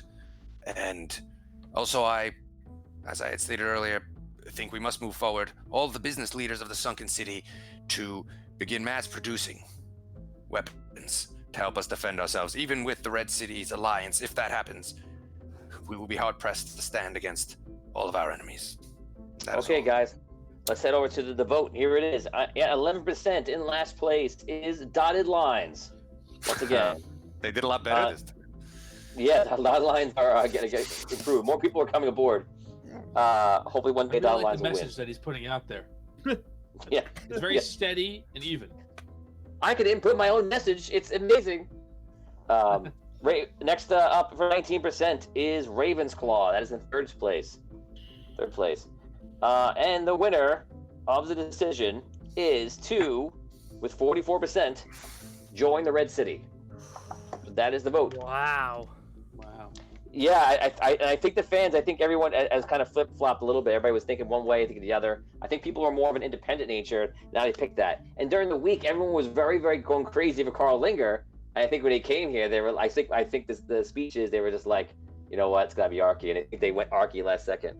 So I think that was a very interesting campaign and very interesting things going down in Sunken City. That's awesome. And we're gonna head on over right now to the Elven Rail near the city of Falindor, where a very brave Holgar, the half-giant ranger, is traveling with an Elven Ranger, Slindo, and a few other Elven Rangers at the outskirts on the southern side of the forest. You guys have been out there for like a little over a week. and you like them. They don't make much conversation, but they're kind of straightforward again. But you're having a good time with them. Finally, you're hearing some chopping, like wood chopping, and you guys, Slindo takes the Rangers and kind of has them split up and surround whatever's happening over here. And you guys come out. You're with you and 3 guys, and Slindo is the other side with another 3 guys. And you guys come across 4 wagons with all filled up with wood. And it looks like that a bunch of humans are chopping down the forest, the once magical forest of the Elven Kingdom. What do you want to do? Is Slindo in command here? Yes. Okay. So I'll fall back and allow him to lead. Slindo's in command, but you do have influence because of who you are. Okay. Slindo gives a sign to your group to come out with weapons drawn. And he gives like a 3 count, 2, 1, he comes out. And he comes out, he goes, "What are you all doing here? None of you have the right to chop or burn or do anything to this forest. It is not your lands." And he goes, "Hey," he goes, "I don't know what you're talking about, but you're the elves that used to live here and you left." He goes, "We're cutting down these woods down, we're selling them, and it has nothing to do with you because you gave up in these woods and you moved away. So it is our right to go in here. They're just woods. They're not forests. We're not hurting anybody." See, they're very tense. Holgar, do you want to roleplay? Yeah, how many of them are there? There's about 8. And they have 4 wagons. And they're already filled about 2 of the wagons. Okay. So they've chopped down a few trees already? Yeah, they've been here for a while. Okay. So I have my sword drawn, and I start to approach the guy who's talking to Slindo. Okay. You see him like a little bit threatened by you, how big you are. He goes, "Oh, who's this? Your muscle? Elves hiring out half-giants now." I am the muscle. My name is Hogar. I am one of the heroes of the Red City. This place... When they say that, they do seem a little bit like, uh-oh. What you're doing here is wrong. These trees, this land, it doesn't belong to you. All we want is for you to leave the forest alone. Leave this land and go back to where you came from without causing any further damage. They talk to each other, and you see like they feel like they're, besides outnumbered, outclassed, and outmatched. And he's like, "I'll tell you what, fine, we'll leave, but we're taking the work we did here." You're not taking what you did here. He goes, "Okay, fine, we'll put it out on the side." You see they get on their carts, and then they start leaving with the carts, with the wood in the carts. I go back to Slindo. I say, have you ever seen anything like that before? That was impossible. Back in the day, the tree was lit with magic. With the elven light in all the trees in here, it is impossible for anything to enter the forest that was not friendly to the forest. The forest would repel it. Now that the tree is all but dead, it seems that these people are coming forward and doing whatever they like. Well, maybe you should send someone to follow them where they're going. Maybe they're part of a bigger group that wants to keep coming back here and chopping down your trees. That is a good idea. I'll tell you what, you and I will follow them. The rest of you, continue your patrol. Follow the patrol lines around the rest of the forest and head back up to Falindor. We'll be behind you probably about a few days to a week at worst. They nod their heads and they make their way. Do you agree to follow with them? Yeah, sure. Okay, you guys travel and you stay far behind them. You try to stay like out of sight. Stealth isn't your strong suit, but you are staying out of sight as much as possible.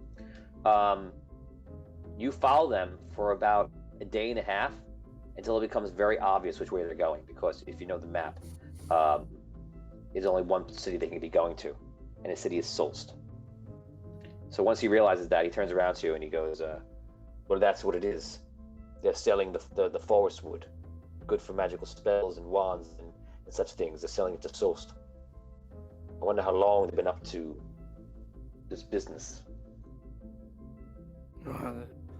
Do you think they're from Solst, or did people from Solst just give them money to come take your magical wood? No, they are not from Sos. Sos are very different. They are all magical in nature. These humans from one of the southern harbor cities. They probably saw an opportunity and went after it. I'm gonna have to keep some kind of guard's watch on the borders of the forest. Yes, it seems we have more to worry about than simple orcs coming in. Oh, that reminds me. I think we need to send some gifts to Lord Schnarsnack for allowing us to pass safely through. Yes, I will remind the seer about that. We'll see what he says. Ah, I'm sure he will probably be sending us to deliver them. all right, and we should take a lump too. He did a very good job as a Yes, diplomat for us. I hear he is highly intelligent and very well versed in diplomacy. Yes, we call him the negotiator. Ah, the negotiator. Very good. Sounds like one of Ricky Vaughn's fast. Let us make haste and make our way back to Falindor. Okay. Okay. That could have went a number of different ways. That was handled pretty easily. You guys, you make your way back to Falindor, and you're about 3 days behind the rangers that you were with. We're gonna go back over to Botaurius. Botaurius, you walk into where we started in the beginning of this episode. You walk into the bar. you walk into the tavern, the Iron Mug, and when you get inside, you fought 3 guards outside. And when you walk inside, you see that there are a bunch of guys all hanging out around, and he seemed to kind of like get up and get very uneasy. There's about 9 in total inside, and you see behind the bar, just sitting there kind of relaxing like he was serving drinks, is somebody you know. I'll give you 1 shot at who it is for worth 100 experience points. Is it Smithy? No, that's a good guess, All right. but no. You see it's Joseph. Joseph. Now Joseph is from the pre-story on Patreon. That one went out released already. So so Joseph's there. He's leaning at the bar and he goes, "Son of a beep," and he goes, "Botaurius, you're alive." And he walks up to you. I am. Good to see you. I hear you doing big things. Everyone, I used to work with this man in the mines of the Sunken City. He goes, "I can't believe it. It's just, let's get some drinks going for you. Let's sit down, have a drink." Wow, good to see you here. What are you Jacque doing seems here? Uneasy. He goes, "Oh, living it up, my friend, living it up." They pour some ale for you and for Jacque and for him to sit down. Everyone else seems to get more relaxed and they get back to what they were doing. Some people are gambling, some people are laughing, talking, doing all different things. I got a good thing going here, Botaurius. You should get in on this with me. He goes, "We have lots of things happening. You know, I found out a long time ago, after I saw you, that Olin has been shipping those crystals everyone's talking about, right? And he's been shipping them to the mayor of this city, Low Hills. So apparently, Olin, the mayor of Sunken City, and the mayor of Low Hills are cousins. So he's been bringing in crystals for the past few months. We just found out about it, and I've been doing jobs for Raven up north, and Raven knew about they knew a little about what was going on, and I had a sense of it when I was talking to Olin, because I know that he was up to a lot of shady stuff, and I knew he had crystals, but I didn't know what was going on. And then it all came together. And I rounded up a bunch of guys with the money that I made from my little adventure that you could have been part of and you should have been part of. Then you would have been rich like me. Yes, I know. Here. And now we're here. We've been here for a while waiting for this next shipment to come in. It's supposed to come in soon. And we're going to hit it. And we're going to take all the crystals out of this stupid mayor and out of his whatever vault he's got going in his house. And we're out of here. And that's it. We're done. There should be enough crystals around there to pay for a lifetime. Everyone's buying them. Everyone, no matter what they're telling you. The Red City will pay you 100 gold per the Souls will pay you even more, and Raven will pay you whatever too. They just want these crystals. I don't know what they're using them for or what they do, but everyone wants them. You want in? I would love to have you on the team. I hear you're a big time hero now, huh? Well, that's what they're saying. That is quite interesting about the crystals. But where's Seth? Where's the owner? I came to see my old friend here. Where is he? Seth had to leave for a while, so we're just watching in on the whole establishment for him, and it seemed to work out really well. Okay, Tell me more about you. That's nice, but where is he? I wanted to see him. Oh, I'm not Seth's mother. I don't know where he goes, right? Yes, well, he's always here, and now I don't see him, so I'm just wondering where he is. He's an old man. He's an old dwarf. He probably took a vacation, and he probably deserved it. I hear he's a hard-working guy. Well, I would like to see him, and I don't think he went anywhere. So I don't know where he is, of course. I wouldn't know. So he's not here then? No, we haven't seen him since we came in. And when did you come in? When was that? About 2 weeks. So you haven't seen him in 2 weeks. He probably went to another city. What's the other city in the He just left his establishment. I don't see why he would do that. That doesn't make any sense to me. I think he was going to visit his brother or something. I don't know. Tell me more about you, though. Don't worry about that guy. Oh, you know me. I don't talk about myself. Nothing, anything interesting ever happens to me. Well, it seems like you've got quite the operation going on here. So what say about after you joining up? I can use more muscle. Well, I gotta tell you, these guys over here, they're good in a fight if you're desperate, but let me tell you something, they're all thieves. Yes, and you are no doubt one of them. I mean, you're just admitted you're stealing from the mayor of the city. I mean, that's not the kind of thing I'm interested in. You know that. Botaurius, you know these mayors are corrupt. It's the same stupid family. I'm not debating that. I'm sure that's quite possible. However, theft is theft. And I'm not interested in such things. You know that. I mean, these crystals are intriguing, and I have heard a few things about them. But to be stealing them like this, come on. You're better than that. And this is my old town. I don't like to hear it. Hey, listen. We're just in here to get these crystals and we're getting out of here. If you don't want to do it, don't be a part of it, that's fine. Every time I try to get you to do something good for yourself, you don't want to get involved. I'll be the judge of what's good for Botaurius, okay? I judge things for myself.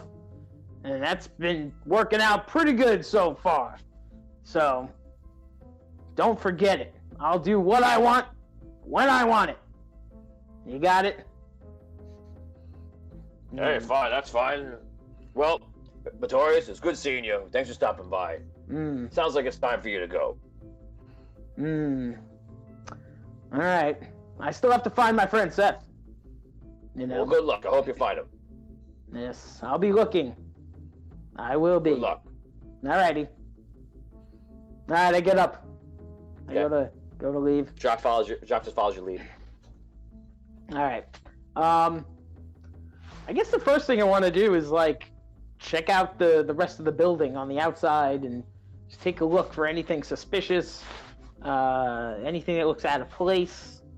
And, okay, roll search check. Yeah. What's the modifier on that? It's your intelligence. Okay. I rolled a 10.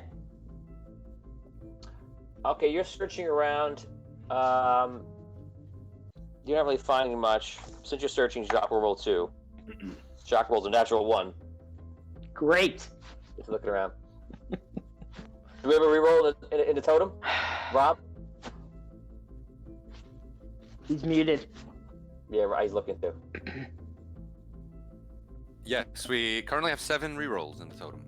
I'm going to use one of them because I feel like this is important. There you go, 17. Nice. Jacque goes over and goes, looking at this, from my experience, I'm telling you here that I believe there's a downstairs here. Well, He I'm not goes, "Go surprised. look.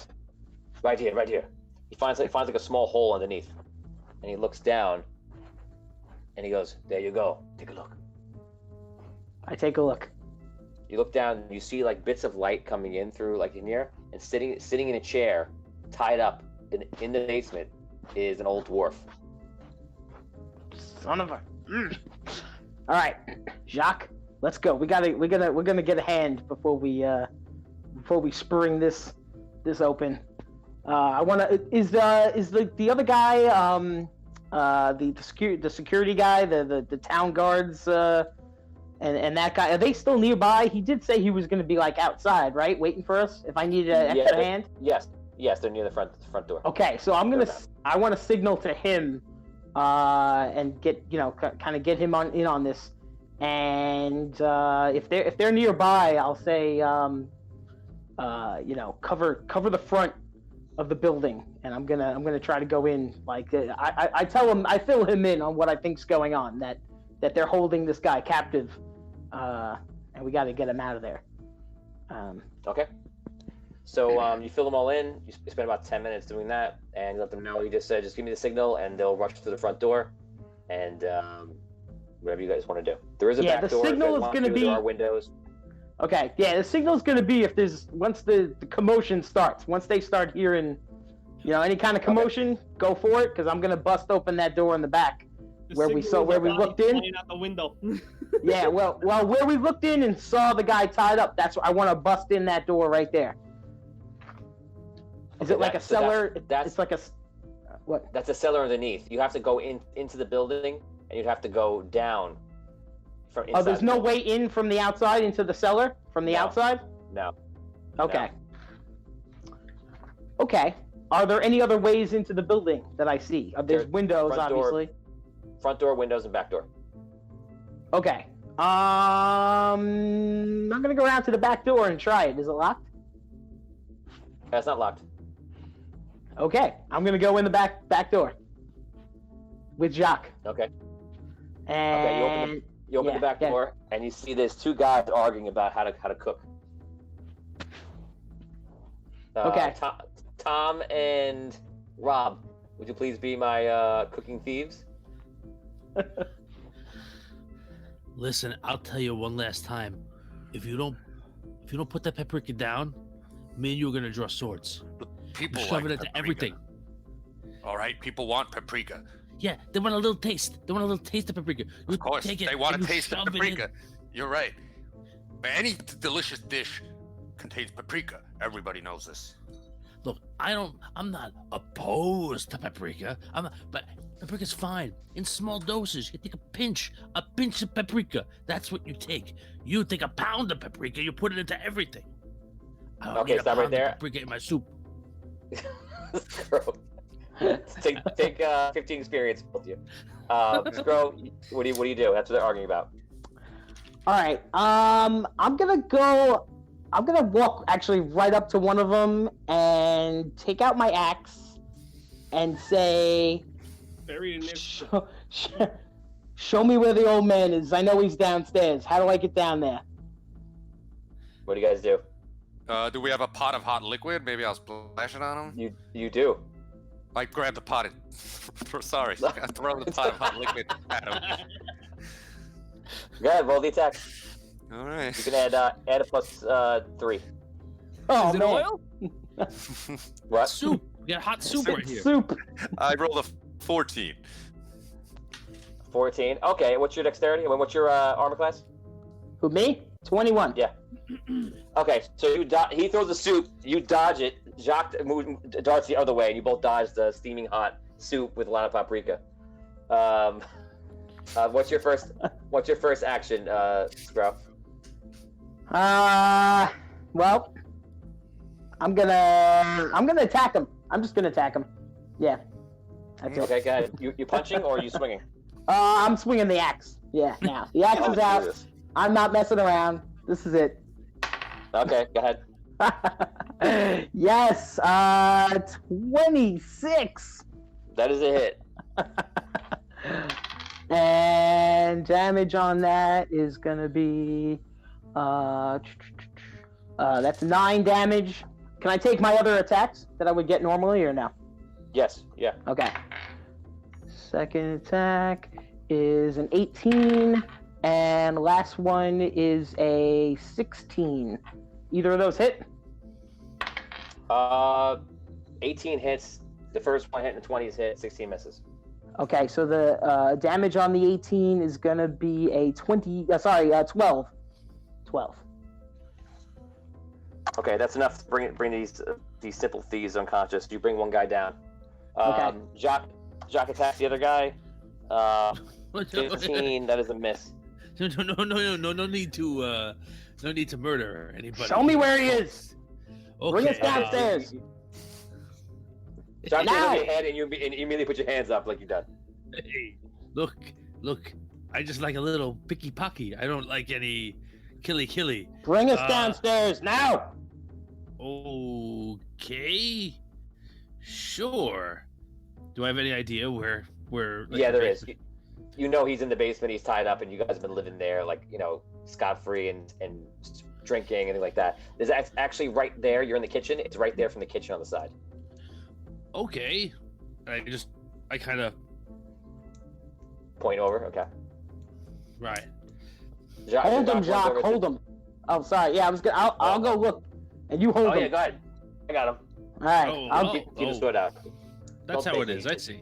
That Don't is make how me it dice is. you up into little pieces and then put you in that stew and eat you, or you can stay still. Yeah. All right, I go look. And that would eat you without a paprika too. You walk over to the cellar stairs. You walk down there and you see the guy is there, and you hear 2 steps, and you hear who the hell are you? And two guys get up, 2 humans, very very tall, very big. All right. Well, I'm a friend of his, and I'm here to get him out of here. You ain't taking anybody. And yeah. One of them pulls out a club, and one of them pulls out a dagger. They run in to attack you. All right, Jacque. Now would be good. I yell out for Jacque as that's happening. The guy with the club runs in and slams you on the side of the head for 12 damage, actually. And the other guy with a dagger goes to stab you and miss. Okay. He goes, I'm watching this guy up here. What do you want me to do? Come down and help me. I'm sorry, sir. You have to die. He slays Mr. Paprika and run downstairs with you. Scroll, you go. I attacked the guy that was attacking me. Okay. That is a 22 attack, and second attack is a miss, and third one is an 18. That's a hit. Okay. So first attack is gonna be 10 damage. Second attack, is 14 damage. 14 damage. Did you say 10, 14? 10 and 14. 10 on the first hit. 14 on the second Okay. hit. You take one guy down. You like elbow him in the face, and then slash him on the ground. He goes right down to the ground. Jacque opens the door and he goes, "I'm coming!" And all of a sudden you see someone grab Jacque and pull him back. He goes, "Oh!" Okay. And they pull him. You hear a bunch of like steps and fighting upstairs, and you hear, "Now is the time for commotion." Yes, hopefully those other guys have joined in. This guy attacks you, Scro. I rolled a 2 plus he definitely misses you. Scro, you take your attack back at. All right, I'm attacking him. That's a critical. And the damage on that is gonna be 19 on the crit. Okay, you got him already. Okay, cool. You got him already. Awesome. So you take him the axe right into his shoulder blade. He goes right down, and then you just kick him to the ground. And he's over, and you see Seth there. And Seth's like eyes are like wide open, and they're looking at you. He's all tied up and everything else. I cut him free.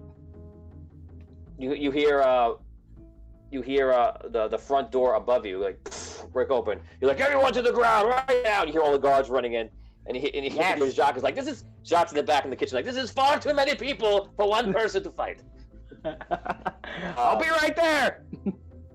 So you free Seth? Yeah, I want to free Seth and just see if he could stand up, if he could just stand on his own feet and He just can. see how he is. He's been beat a little bit, but that was probably like a week or two ago. He's got some cuts and things like that. He goes, I'm fine, thank you. Help your friends. Okay, just stay behind me, stay out of danger. And I head back up to where Jacque is. Okay. You see Jacque is fighting off 3 guys, and he has a sword and a pan, in their hand, and yeah, he does. He goes, I must warn all 3 of you. I am very fluent with cooking utensil fighting. Steven Seagal That's from it. The Siege. Yes. He's a cook. Okay, he hits with both. So he swings with the sword, cuts a guy, and then flips around and whacks another guy in the head with the pan. You get up top and you can join in, God. Do one attack. I jump in, I attack one of those guys. Yeah, one attack. That is a 19. Is that a hit? Yes. Awesome. I have 15 damage. Okay, that's enough. Awesome. Okay, so the next round or two, you guys are able to knock them up with the 5 guards up front. With the 4 guards, you guys still got it ready. So you go overwhelm them, and Yes. Seth's very thankful to you. Thank you so much, Botaurius. I have not seen you in a long time. I guess you came back at a good time for me. I was glad to be here for you. You see, the Conlin's got Joseph, and he's got him like tied up. He's like, "You're an idiot. There's all these crystals are gonna be around everywhere, and some other jerk's gonna get him. And you know what? I'm just trying to get money, but someone else probably powerful and evil's gonna get him. Now all Listen, to you." I told you last time, I would not be a part of these terrible things. You did the wrong thing. Tie up this old man, you beat him up. This was terrible what you were doing around here. It's not gonna stand. Not in this town. Not anywhere. Okay? That's it. Lock this guy up. Whatever. Lock him up. You don't know. You wouldn't know smart if it hit you over the face. Mm. Okay, they take him. Conlin goes up to you and says, like, puts his hand out to shake your hand. He goes, "That was amazing. Thank you so much." It was my pleasure. The least I could do. Okay, over the next the rest of the day, everyone's buzzing about what you guys did, and you and Jacque, and you guys are all hanging out in that tavern. And what's his name? Seth had like a whole little party to say thankful to you. A lot of dwarves in there. Your family's there. Botaurius' family. Let's wrap up that plot line with the family hanging out in the bar. Remember who you were and role play. Home again, home again. Oh, Botaurius. I've heard about what you've done, lad. Yeah, I helped out again, you see? I have to say I was wrong about you. You've done your father proud. You've done all the Low Hills proud. No, What can I say? Well done, Bo. why thanks. That was I told you, Mom and Dad. Didn't I tell you, Mom and Dad, he's been a great fighter, and I knew he'd be a great fighter back here in Low Hills. He saved the guild.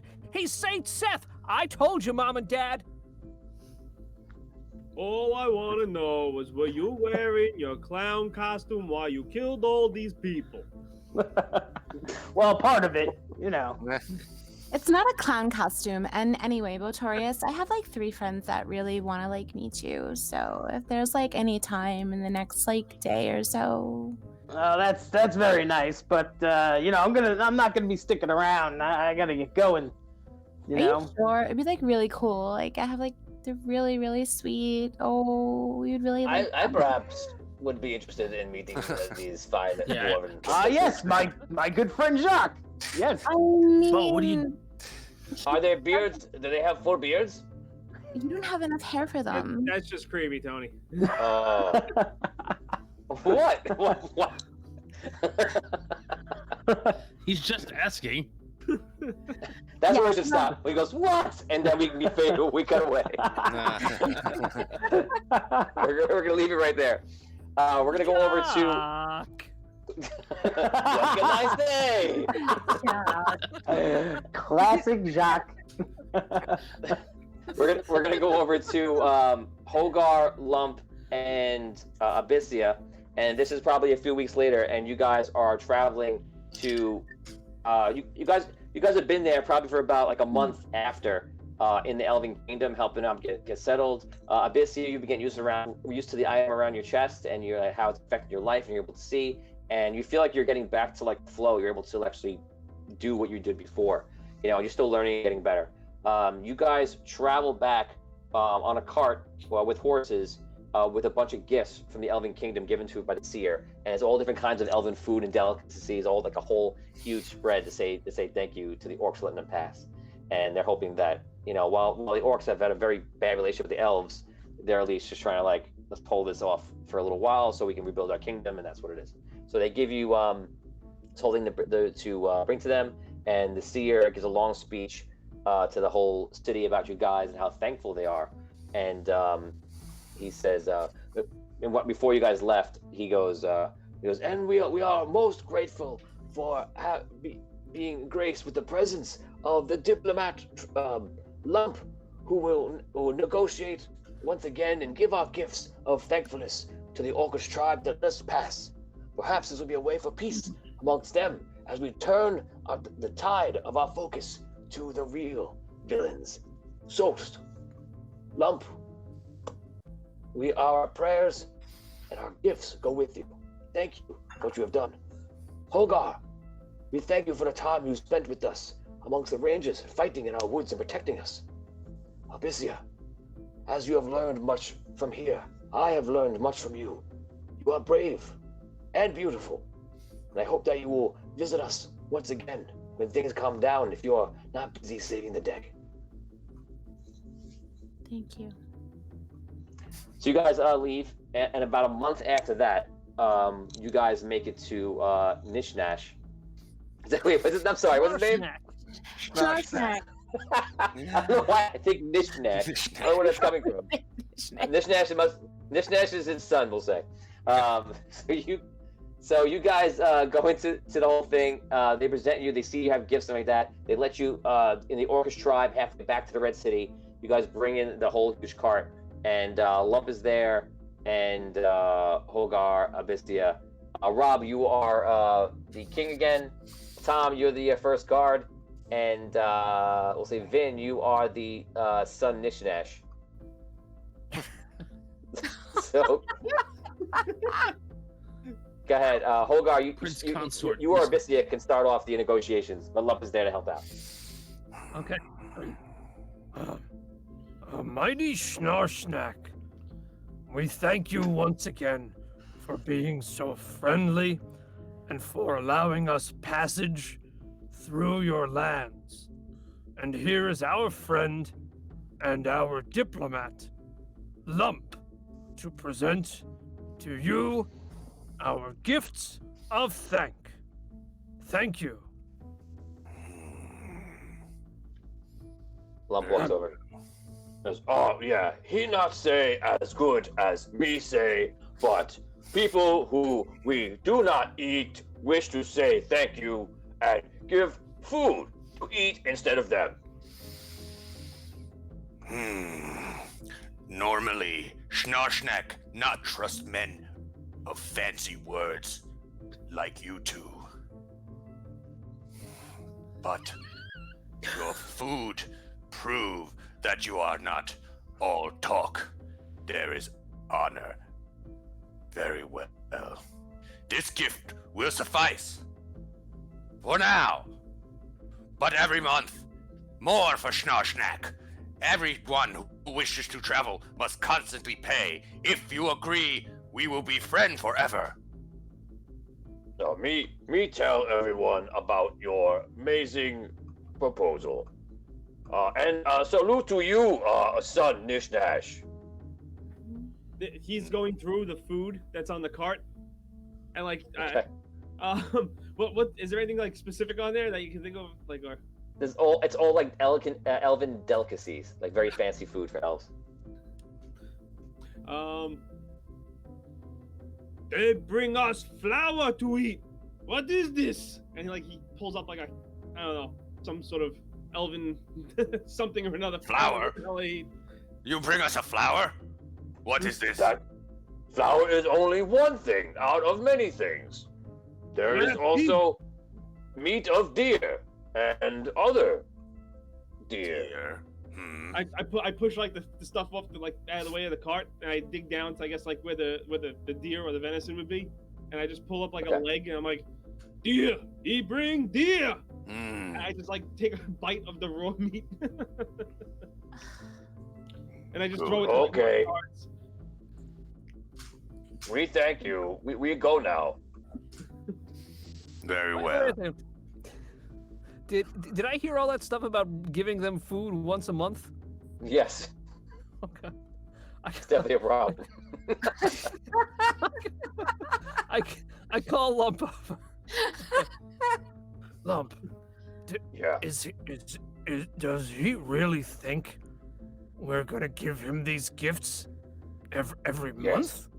Yes, he so think that. Why does he think that? He say, me no argue. Lump. Okay, but Should me argue? well, I mean, Hello? No. if we're gonna be Am I giving dead? No. If we're gonna be giving him food every month, I think he should be giving us something in return. Well, he said if we want to pass through safely, if they're going to be passing through, do they have much more moving to do? I think the elves done though, right? Elves done. Elves are done. When we leave, and Yeah. let's just assume everything is going well.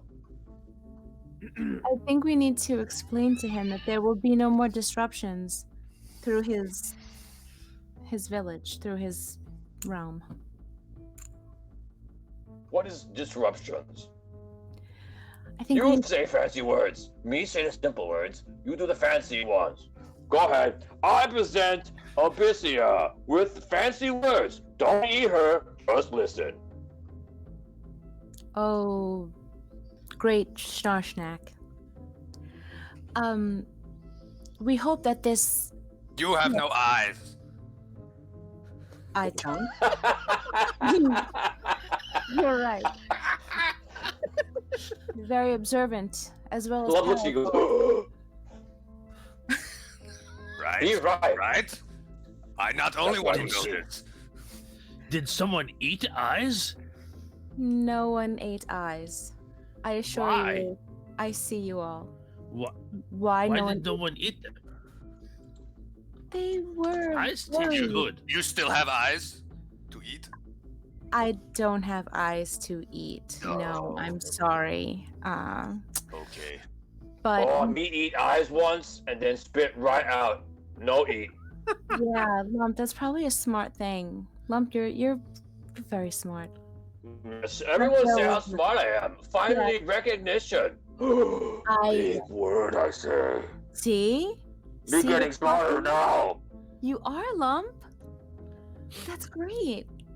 Schnarsnack, sorry to take up so much of your time, but we just want to explain to you that you will no longer be having any disruptions through your village because the elves have already made their migration back home. So this gift here is a one-time treat. Huge thank you so much. And I mean, don't eat it all in one night, I guess, just maybe save it over time. You guys can enjoy it a little bit here and there, a little nosh, if you will. Nish nosh. Okay. So You make joke of my name? no, that's a great name. Nosh is amazing. I don't know if okay. Wait, what I was saying was that, She's right. I do eat a lot. yeah, see? It's great. So yeah, this is the last thing you're gonna get from us. Elves no come back. No, Bring Schnarsnack no more gifts. Schnarsnack, not because they'd have to come through. If they do have to come through, they'll give it to you. Oh no, don't be sad. No. Don't be sad. Schnarsnack. Lump's dead too. Me like visiting Starsnack and Schnarsnack, Nishnosh. I can sing you a tune to brighten your spirits, maybe. Please don't be down. Better be good tune. Schnarsnack have excellent ear for music. Oh, well, now you just put the pressure on. Okay, Schnarsnack. Shall I begin? Yes. Okay. Snarsnack, a great leader. Snarsnack, you don't want to eat her. Snarsnack, you're the best. Snarsnack, here's a chicken's breast.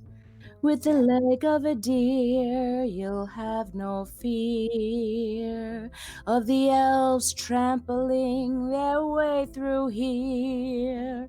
So you can rest and know that you're safe from the elven hordes that might be really disruptive. I don't know what it is about that song, but I don't want to eat you anymore. Thank you. I know that Thank you, very Snappy. well. We will take this gift and be happy with it. We Farewell. are so grateful. Thank you so much. Great, we go now. Bye, Nishnack. Thank you. Okay, so you guys leave the interesting orc situation here. you guys travel back for another month, making your way back to the Sunken City. Back into the Red City. Botaurius, you do the same, although you arrive much sooner than they do. Going back to the Sunken City, you guys now, Bob, you just written yourself out of the campaign because now you're mayor of the city. So what happens is you guys start taking care of, for the next month, you guys start taking care of all different things. Actually, we'll move the story like pretty far ahead, maybe about like another 3 months from you, which puts this whole thing, we're gonna say about the 6 month mark when your vice left the first time. And Arky, so Carl Linger has been helping out. Jinty's running a lot of the things. Carl Linger's been helping out deal with the people. He still stays. You travel back to the Red City because this is the day finally has come that the Solst is arriving in the Red City with their leader, which is Hadheld, the High Cleric. It's actually a cleric who's in charge of the city of Solst right now. The first time that a non-wizard was ever in charge of Solst. And this is the same guy that released you, Brooke, and Botaurius, Botaurius. So they are supposed to sign this like little non-aggression treaty with the Red City, and they're also bringing lots of food with them to give to the Red City so the Red City can survive. That's what's going to happen. So you guys have been you actually, when you arrive, Arky, you're going to be signing the agreement to be a part of the Red City, and you're just going to be there to witness the non-aggression pact signed between Solst and the Red City, the Red Kingdom. I've also got something I got to work on from the time that I get back to the Red City. I got to start like trying to maybe get communication out to my friends and also let the leaders of the Red City know about what's going on with those gems that are going to Lowbridge and the mayor and all that. Like, that's So months for you, that's a lot of times between there. So in that time, Jacque and you go back and you guys confront the mayor and you retrieve like a host of crystals. Awesome. Roll 1d20 and that's how many crystals you get. If you roll 1, you get 1 crystal. I can use a reroll, right? If I get a 1? Yes, you can use up to 2 rerolls. Okay, I'll take it. 16 I rolled. Nice. Okay, that's pretty good. I'll keep Okay, it. so 16 different crystals are brought to the Red City, which is awesome since they had 0. That is a Woo! 1,600% improvement. Also, What'd you say? I want to make sure I tell, I guess, Onyx and Queen Frigg and everyone in the party about the Solst trying to steal the magical trees and magical wood from the Elven Forest. Okay, it wasn't Solst though, just so you know. Solst bought it from them. Remember, it was the humans from the southern harbor cities that were doing it, and they saw the opportunity, and they cut down the trees and bought the Solst. The Solst was like, yeah, we'll buy it. Oh, I thought you meant Solst had hired them to do the job for them. No, the humans saw the opportunity, jumped on it, and then sold it to Solst because they know they don't know what to do with the magical wood. Maybe they'll make some weapons out of it, but the Solst will pay top dollar for it. Okay. So Well, I'll yeah, let them know regardless. Okay. right. You let them know. Tony, Yes. one more thing. Before Rob goes back to the Red City, at that like once everything settles down in the Sunken City, I guess is when I would talk finally to Carl. You wait months and months and months to ask one question. Okay. Okay, go ahead. Carl, you're the Hey! last person. You're the last It's you! person I would probably This is wanna- a Light-Finger Bird! Yeah, yes, it's me. It's me. It's me, Carl. I see you! It's me! Carl Linger! What's up? You're literally probably the last person I would probably want to bother with this question. But, I feel the same way about you, Thistle. I don't want to bother you either. I know. You're my best friend. And I appreciate that. Trust me, Carl. I really do appreciate that you don't want to bother me. It's just me and you, Thistle. Me and you. Forever. Well, good thing is you're going to get to stay here in the Sunken City and help out with the repairs while I go and do my thing. So, anyway. Right. I'm a diplomat now. I know. It's great. I feel real safe. Yeah, me too. So I'm trying to find out some information about my father, and you're the only other person alive that knows where he may have went. I do know where he is. I wasn't allowed to tell you because of a lot of rules of the Thieves Guild, but I think that it's all past now. I can at least tell you the one thing that I know, but only if you be my best friend forever. You have to say it. I'll be your best friend forever. Say those words, and I'll tell you what I know. I search my pockets real quick to see if I have a collector's coin to get myself out of this. You can't re-roll this situation, Thistle. Just say those pretty words for me, and I'll tell you what I know. Carl. Yeah? I'll be your... What? I'll be your... It's a little louder. I'll be your... I'm so excited. I said it. You'll be what? You'll be my best friend forever. No, that's not what I said. Carl, this is really important. Is this really time to play games? I can't believe you won't say it. We're best friends. We're acquaintances. We work together. We're not best friends. What do you know about me? Seriously, Carl. Carl, don't be a clown about this. Seriously, what do you actually know about me other than my father? Really? I was there when your father was raising you. I was Uncle Carl Linger. I was helping you. Sometimes your father was busy, and I would be there making sure that you had dinner and such. I've been with you, looking after you your whole life, Thistle. It's just been me and you. You and Carl Linger. What did I say? Carl, Are you my best friend? How old Are you my best friend? How I'm old? old. I know. I'm like in my 30s. How old am I? You're like 16. That's kind of weird, Carl. What's weird? That a 30-year-old is best friends with a 16-year-old?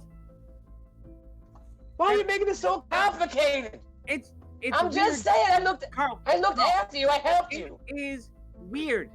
It's weird. You're It's kinda weird. All you want to do is say you're my best friend. I love you like a nephew. All right, so you're my You can be- father's best friend. You could have been. Yeah, I'm your father's best friend. We were I all know, baby. friends. That's I why I looked after you. Don't you remember the first time I said to you, "Hey, it's me, Carl Linger"? Wasn't that the boat? We knew each other before that. Thistle, what did you go through? did that necromancer do to you? Carl, seriously, are you gonna help me or not? Are we best friends? Yes, Carl. Yes, what? If that makes you feel better about it, yes, we are friends.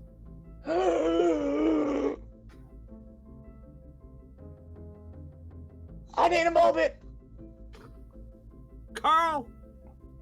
I've been waiting for months.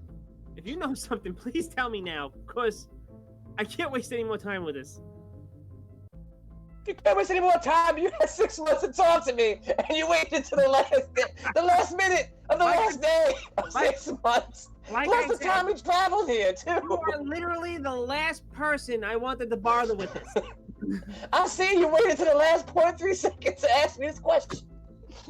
But you know what? I'll answer it. Here's your answer. I wasn't allowed to talk before because of Bloody and everybody else. But now I can tell you. Your father made me promise not to say where you were because they sent him away. The Thieves Guild banned him. They made him go into Anwar, and he had to take the test. And from what I know, your father lost his memory. I don't know where he is, but I think that's where it starts. Oh my God, so I was down there with him and I didn't even know about this? If you were there, yeah. But if you see him, tell him you know me. Call Liga to say hello. If you said he lost his memory, I don't think he's even gonna remember you, let alone me. All right, that's a good point. Tell him all about me. Tell him how close we are. Carl, yeah, I got that. And I just don't want Great. Great. I'll see you later, Thistle. I miss you too. Later, Carl. Best friends forever. Okay, so you make your way to. I'm just watching Brooke's reactions in the feed here. You make your way to the Red City, and you guys are all there for the signing for the Red City. Arky, you're there with King Argon and Queen Frigg. All the heroes, you guys reassemble. Let's role play that really quick before we start wrapping everything up. You guys are now seeing each other for the first time, pretty much. Okay. Oh, my friend. Guys. Botaurius, So good to see you. Hey, Thistle. Hi, Abyssia. Hey, Arky. Congratulations, Arky. Yeah. Or should I say, congrats. Thank you, Mayor everybody. Int? Mayor. Don't worry, I will He's forget mayor, all of alright. you. Don't worry. Hey guys, how's Hey, it going? Lump. Hey, Lump. Everyone look good. Not good to eat, just good. Yeah, Oh, Lump. That's Thank you. You too, my friend. Sparky Lump, goes how up. did Hey it guys, go- what's up? Sparky. How Oh, did it go sorry, traveling Philor. with the wizards, Lump? How are you doing, everyone? Is everyone okay? How is the Elven Yeah. realm? How's the forest? Hmm. The forest. We ran into some problems in the forest. Apparently, there are some people trying to chop down the magic trees of the Elven forest and sell them to Solst. We chased them off. Thank you. The souls. Oh, I just don't know if we can trust them. I don't know. But Slindo knows about it. He's keeping a close eye on the borders of the forest. I saw thievery and corruption as well. It's everywhere. We still have work to do. I got my If our job back. is to... What? You what? I got a way to see. I have a way to see. I'm unsure about it, but I'm learning more about it every day, and I feel more and more comfortable. So, the seer gave me this amulet. Wow, that's cool. Abyssia, are you aware that amulet has a symbol of the queen on it? I'm not. What do you mean, a symbol of the queen? It's got the queen's insignia right smack dab in the middle of that thing. What is this? I wasn't told about that. Who gave that to you and where'd you get it? The seer gave it to me. He explained to me that he got it from the same person that took his sight. Abyssia, I can see you're worried already. I can tell you this. If the seer gave it to you, and he gave it to you for you to use, it is safe to use. Just because someone carved something into it doesn't mean that it's actually secretly an amulet of evil. The seer is someone you can trust implicitly. Believe me. He's one of the most good elves I've ever met. You've been through a lot, and I know we all are very nervous about magical artifacts and their possible corrupting power. I don't think you have to worry. If he was the person who gave it to you himself, I'm sure it is safe to use, but maybe put it underneath something so that not everyone sees. Surely Like, you could took trust any- him. I would trust him. You know. I trust you, Finn. And I'm grateful to the seer. I don't know why he didn't tell me that there was this insignia of the queen. That would be something I feel maybe he Might could be have a little bit mentioned. of importance, I would think. Then again, what do I know? Maybe it's not. Maybe it's not important. He Finn, also is there any way can't you can- see either, so maybe he didn't know it was on there. No, that is very true. He didn't see it either. Wow. Wow, Jacque. That's great. Surely the seer saw it. Somehow, right? You would think. You'd think that would be something to mention, though. Surely people around him have seen him wear it. He did tell me to. If it helps you, then you shouldn't let it worry you. It helps me, but what if it's also helping someone else or something else? The door opens. You guys are in the tower. Hey guys, I'm sorry to interrupt. I just want to say that you gotta get all your stuff and get over to the main fortress right now. Get all your shit, and then we gotta go. Put it in a bag and get it together, and then let's go. Okay, let's go, guys. Thanks, What? Morty. Hi. Are we moving out? He comes back in. He goes, the signing is about to happen. We're supposed to all be there. You're the heroes of the Red Yes. City. The signing, of course. Let's go. Let's go. Okay, you guys all head over to the Red City, the main fortress, and they have the whole big ceremony. It's huge. All of Sunken City is there out in the streets, and they're listening there. Arky, you're there as a representative from the Sunken City, and that's basically it. And you see from Solst, the cleric, you see like basically in a spot in the middle of like the square, the portal kicks in. It opens up out of the portal. You see you walk out is hat held. You see another wizard with like very dark purple robes walks out next to him, and you see a warrior walk out wearing like all this like crazy armor. They walk up, and you see out behind them comes wagons of food just coming in, and people are just like other like servants are bringing like the food out and placing it among the square, even as these three are walking up to the center of the city. They walk all the way up. They're greeted, a lot of bowing, the ceremonial things happening, and they walk over to you guys. They nod to you. They give us a slight like bow. Again, this is Hadheld from the center city. Hadheld then turns around, and you see the wizard to him cast a spell, and every time he talks, his voice is amplified, and he goes, "Citizens of the Red City, I am Hadheld. Let it not shock you for me to let you know that, like alabaster, who all of you revered, of our light. I am a cleric.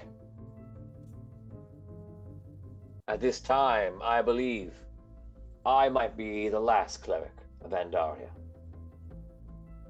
And I wish to pick up the pieces that Alabaster left behind. Yes, Alabaster worships the Keeper, his father. And yes, I worship the Archmage.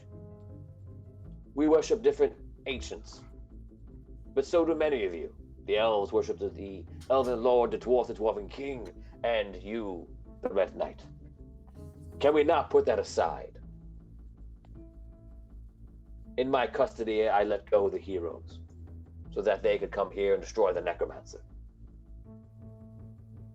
I also bring to you, as you see in the square, enough food to supply you through these dark times ahead for you in the winter. I want you to know that we are not your enemy. Yes, we have differences, but we see the Keeper as the one who bears knowledge to us. We see the Red Knight as the one who protects us all, and protects you, I'm sure. And I want you to see me as your spiritual leader. I will lead you into dark times. When you see my wizards, know that they are there to tell you about what is good, what is happening in the world. People are changing. We are now entering what people call the Celestial War. And the ancients will squabble, and they will fight brother versus sister versus cousin. But we are mortals. We share that. We are not immortal like these ancients. And we do not need to fight in their wars like they did in the Celestial War. We had our differences, and we fought side by side with the Queen.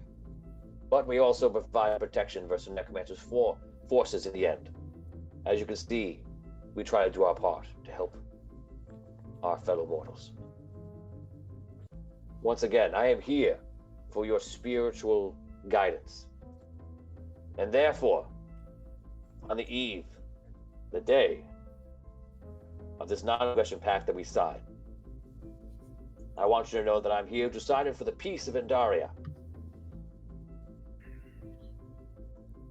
And to give you an assignment. Many of you will see that there are these crystals. Many are looking for them. You will know that Solst, under my predecessor, Zerilius, has been collecting these crystals for a very long time. These crystals possess the souls of other creatures absorbed into them, light from the ancients. We wish to end these crystals. We believe that they need to be returned back into the tree, of course.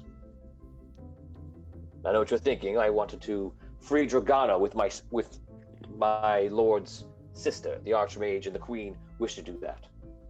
But Dragano, in some form, is back. So I believe it is done. I'm sure the Queen, the Dark Queen, as so she is called, agrees as well. There's no need for war. There's casualties on both sides. For everyone that brings Solstice Crystal, we will pay you 100 gold coins. A small fortune. I know what you're thinking. It sounds like lots of coin. But that's why I say to all of you now, in front of everyone in the entire city, bring us every crystal you can find. And when we have enough crystals, we will revive the tree and complete the cycle. And perhaps together, as your spiritual leader, we could end the Celestial War even before it starts. So a lot of people are chanting. It's like mixed things like that. People like chanting when he says. He sits down at like a table really quick, and he signs over. Signs out the non-aggression pact. He signs one. Arky, there's a spot where you go over and you sign for the Red City. You guys are coming on board. Argon signs it. Argon makes a quick speech. Citizens of the Red City, I cannot speak to Hadheld, the cleric here, for being a spiritual leader, but I will say on behalf of the Red Knight, that where there is evil, the Red Knight will be there to protect you. And I, on behalf of the Red Knight, will help put forth his will. It does not matter what evil comes to our door. Know that I am here. The Red City is here. And the heroes of the Red City will protect us through the Celestial War if it doesn't come. If war comes back, we will be ready. To the Red City! People cheer. And that is where we're going to end today, guys. That is the ending of the interim between the War of the Crystal Rod and the next campaign. That was a fun bunch of episodes. It's been interesting to see how everything goes forward as we go into the next part of this campaign. Guys, thank you for joining us today, hanging out with us today. Like, subscribe, follow us on Twitch, Facebook, and YouTube. Check that bell so you can get notifications. Make sure you're getting notified every time we go live. We have a couple ways to let you know. Join us on Discord. We have a lot of things going on in there. And join Dungeon Dwellers on Facebook because we're talking throughout the entire week with fans. Fans can get involved. People are doing fan work. People are being part of the story. A couple people are helping design magical items and such. There's a lot of stuff to get involved in the community with us. So join Patreon, join Discord, join Dungeon Dwellers. Get involved because we're so happy and excited that we see that every week we're growing. And we love to get the word out there. So go home and tell your favorite friend about Audio Dungeon and how cool it is, and we would appreciate it. Guys, we appreciate your support through these weird times. Thank you to all the frontliners that are out there helping us through this pandemic. And as always, we hope to be a small period of fun in the middle of your week during these weird times. For Audio Dungeon, Tony Hansen, joined by the rest of the Audio Dungeon crew: Brooke Armstrong, Damian Scrow, Dan Isgro, Roz Bataro, Tom Capoza, and Vinny Pro. Thank you to the staff. Thank you to our sponsors. We will see you guys later in just a little bit. If you guys are on Discord and have access to Dungeon Talk, you will now hear us now in the after show. We're going to go live there for 5 minutes. We're going to talk about all the episodes, what's coming up, what happened today, and a lot of cool, interesting things. We'll see you there soon. Guys, thank you very much. We'll see you soon.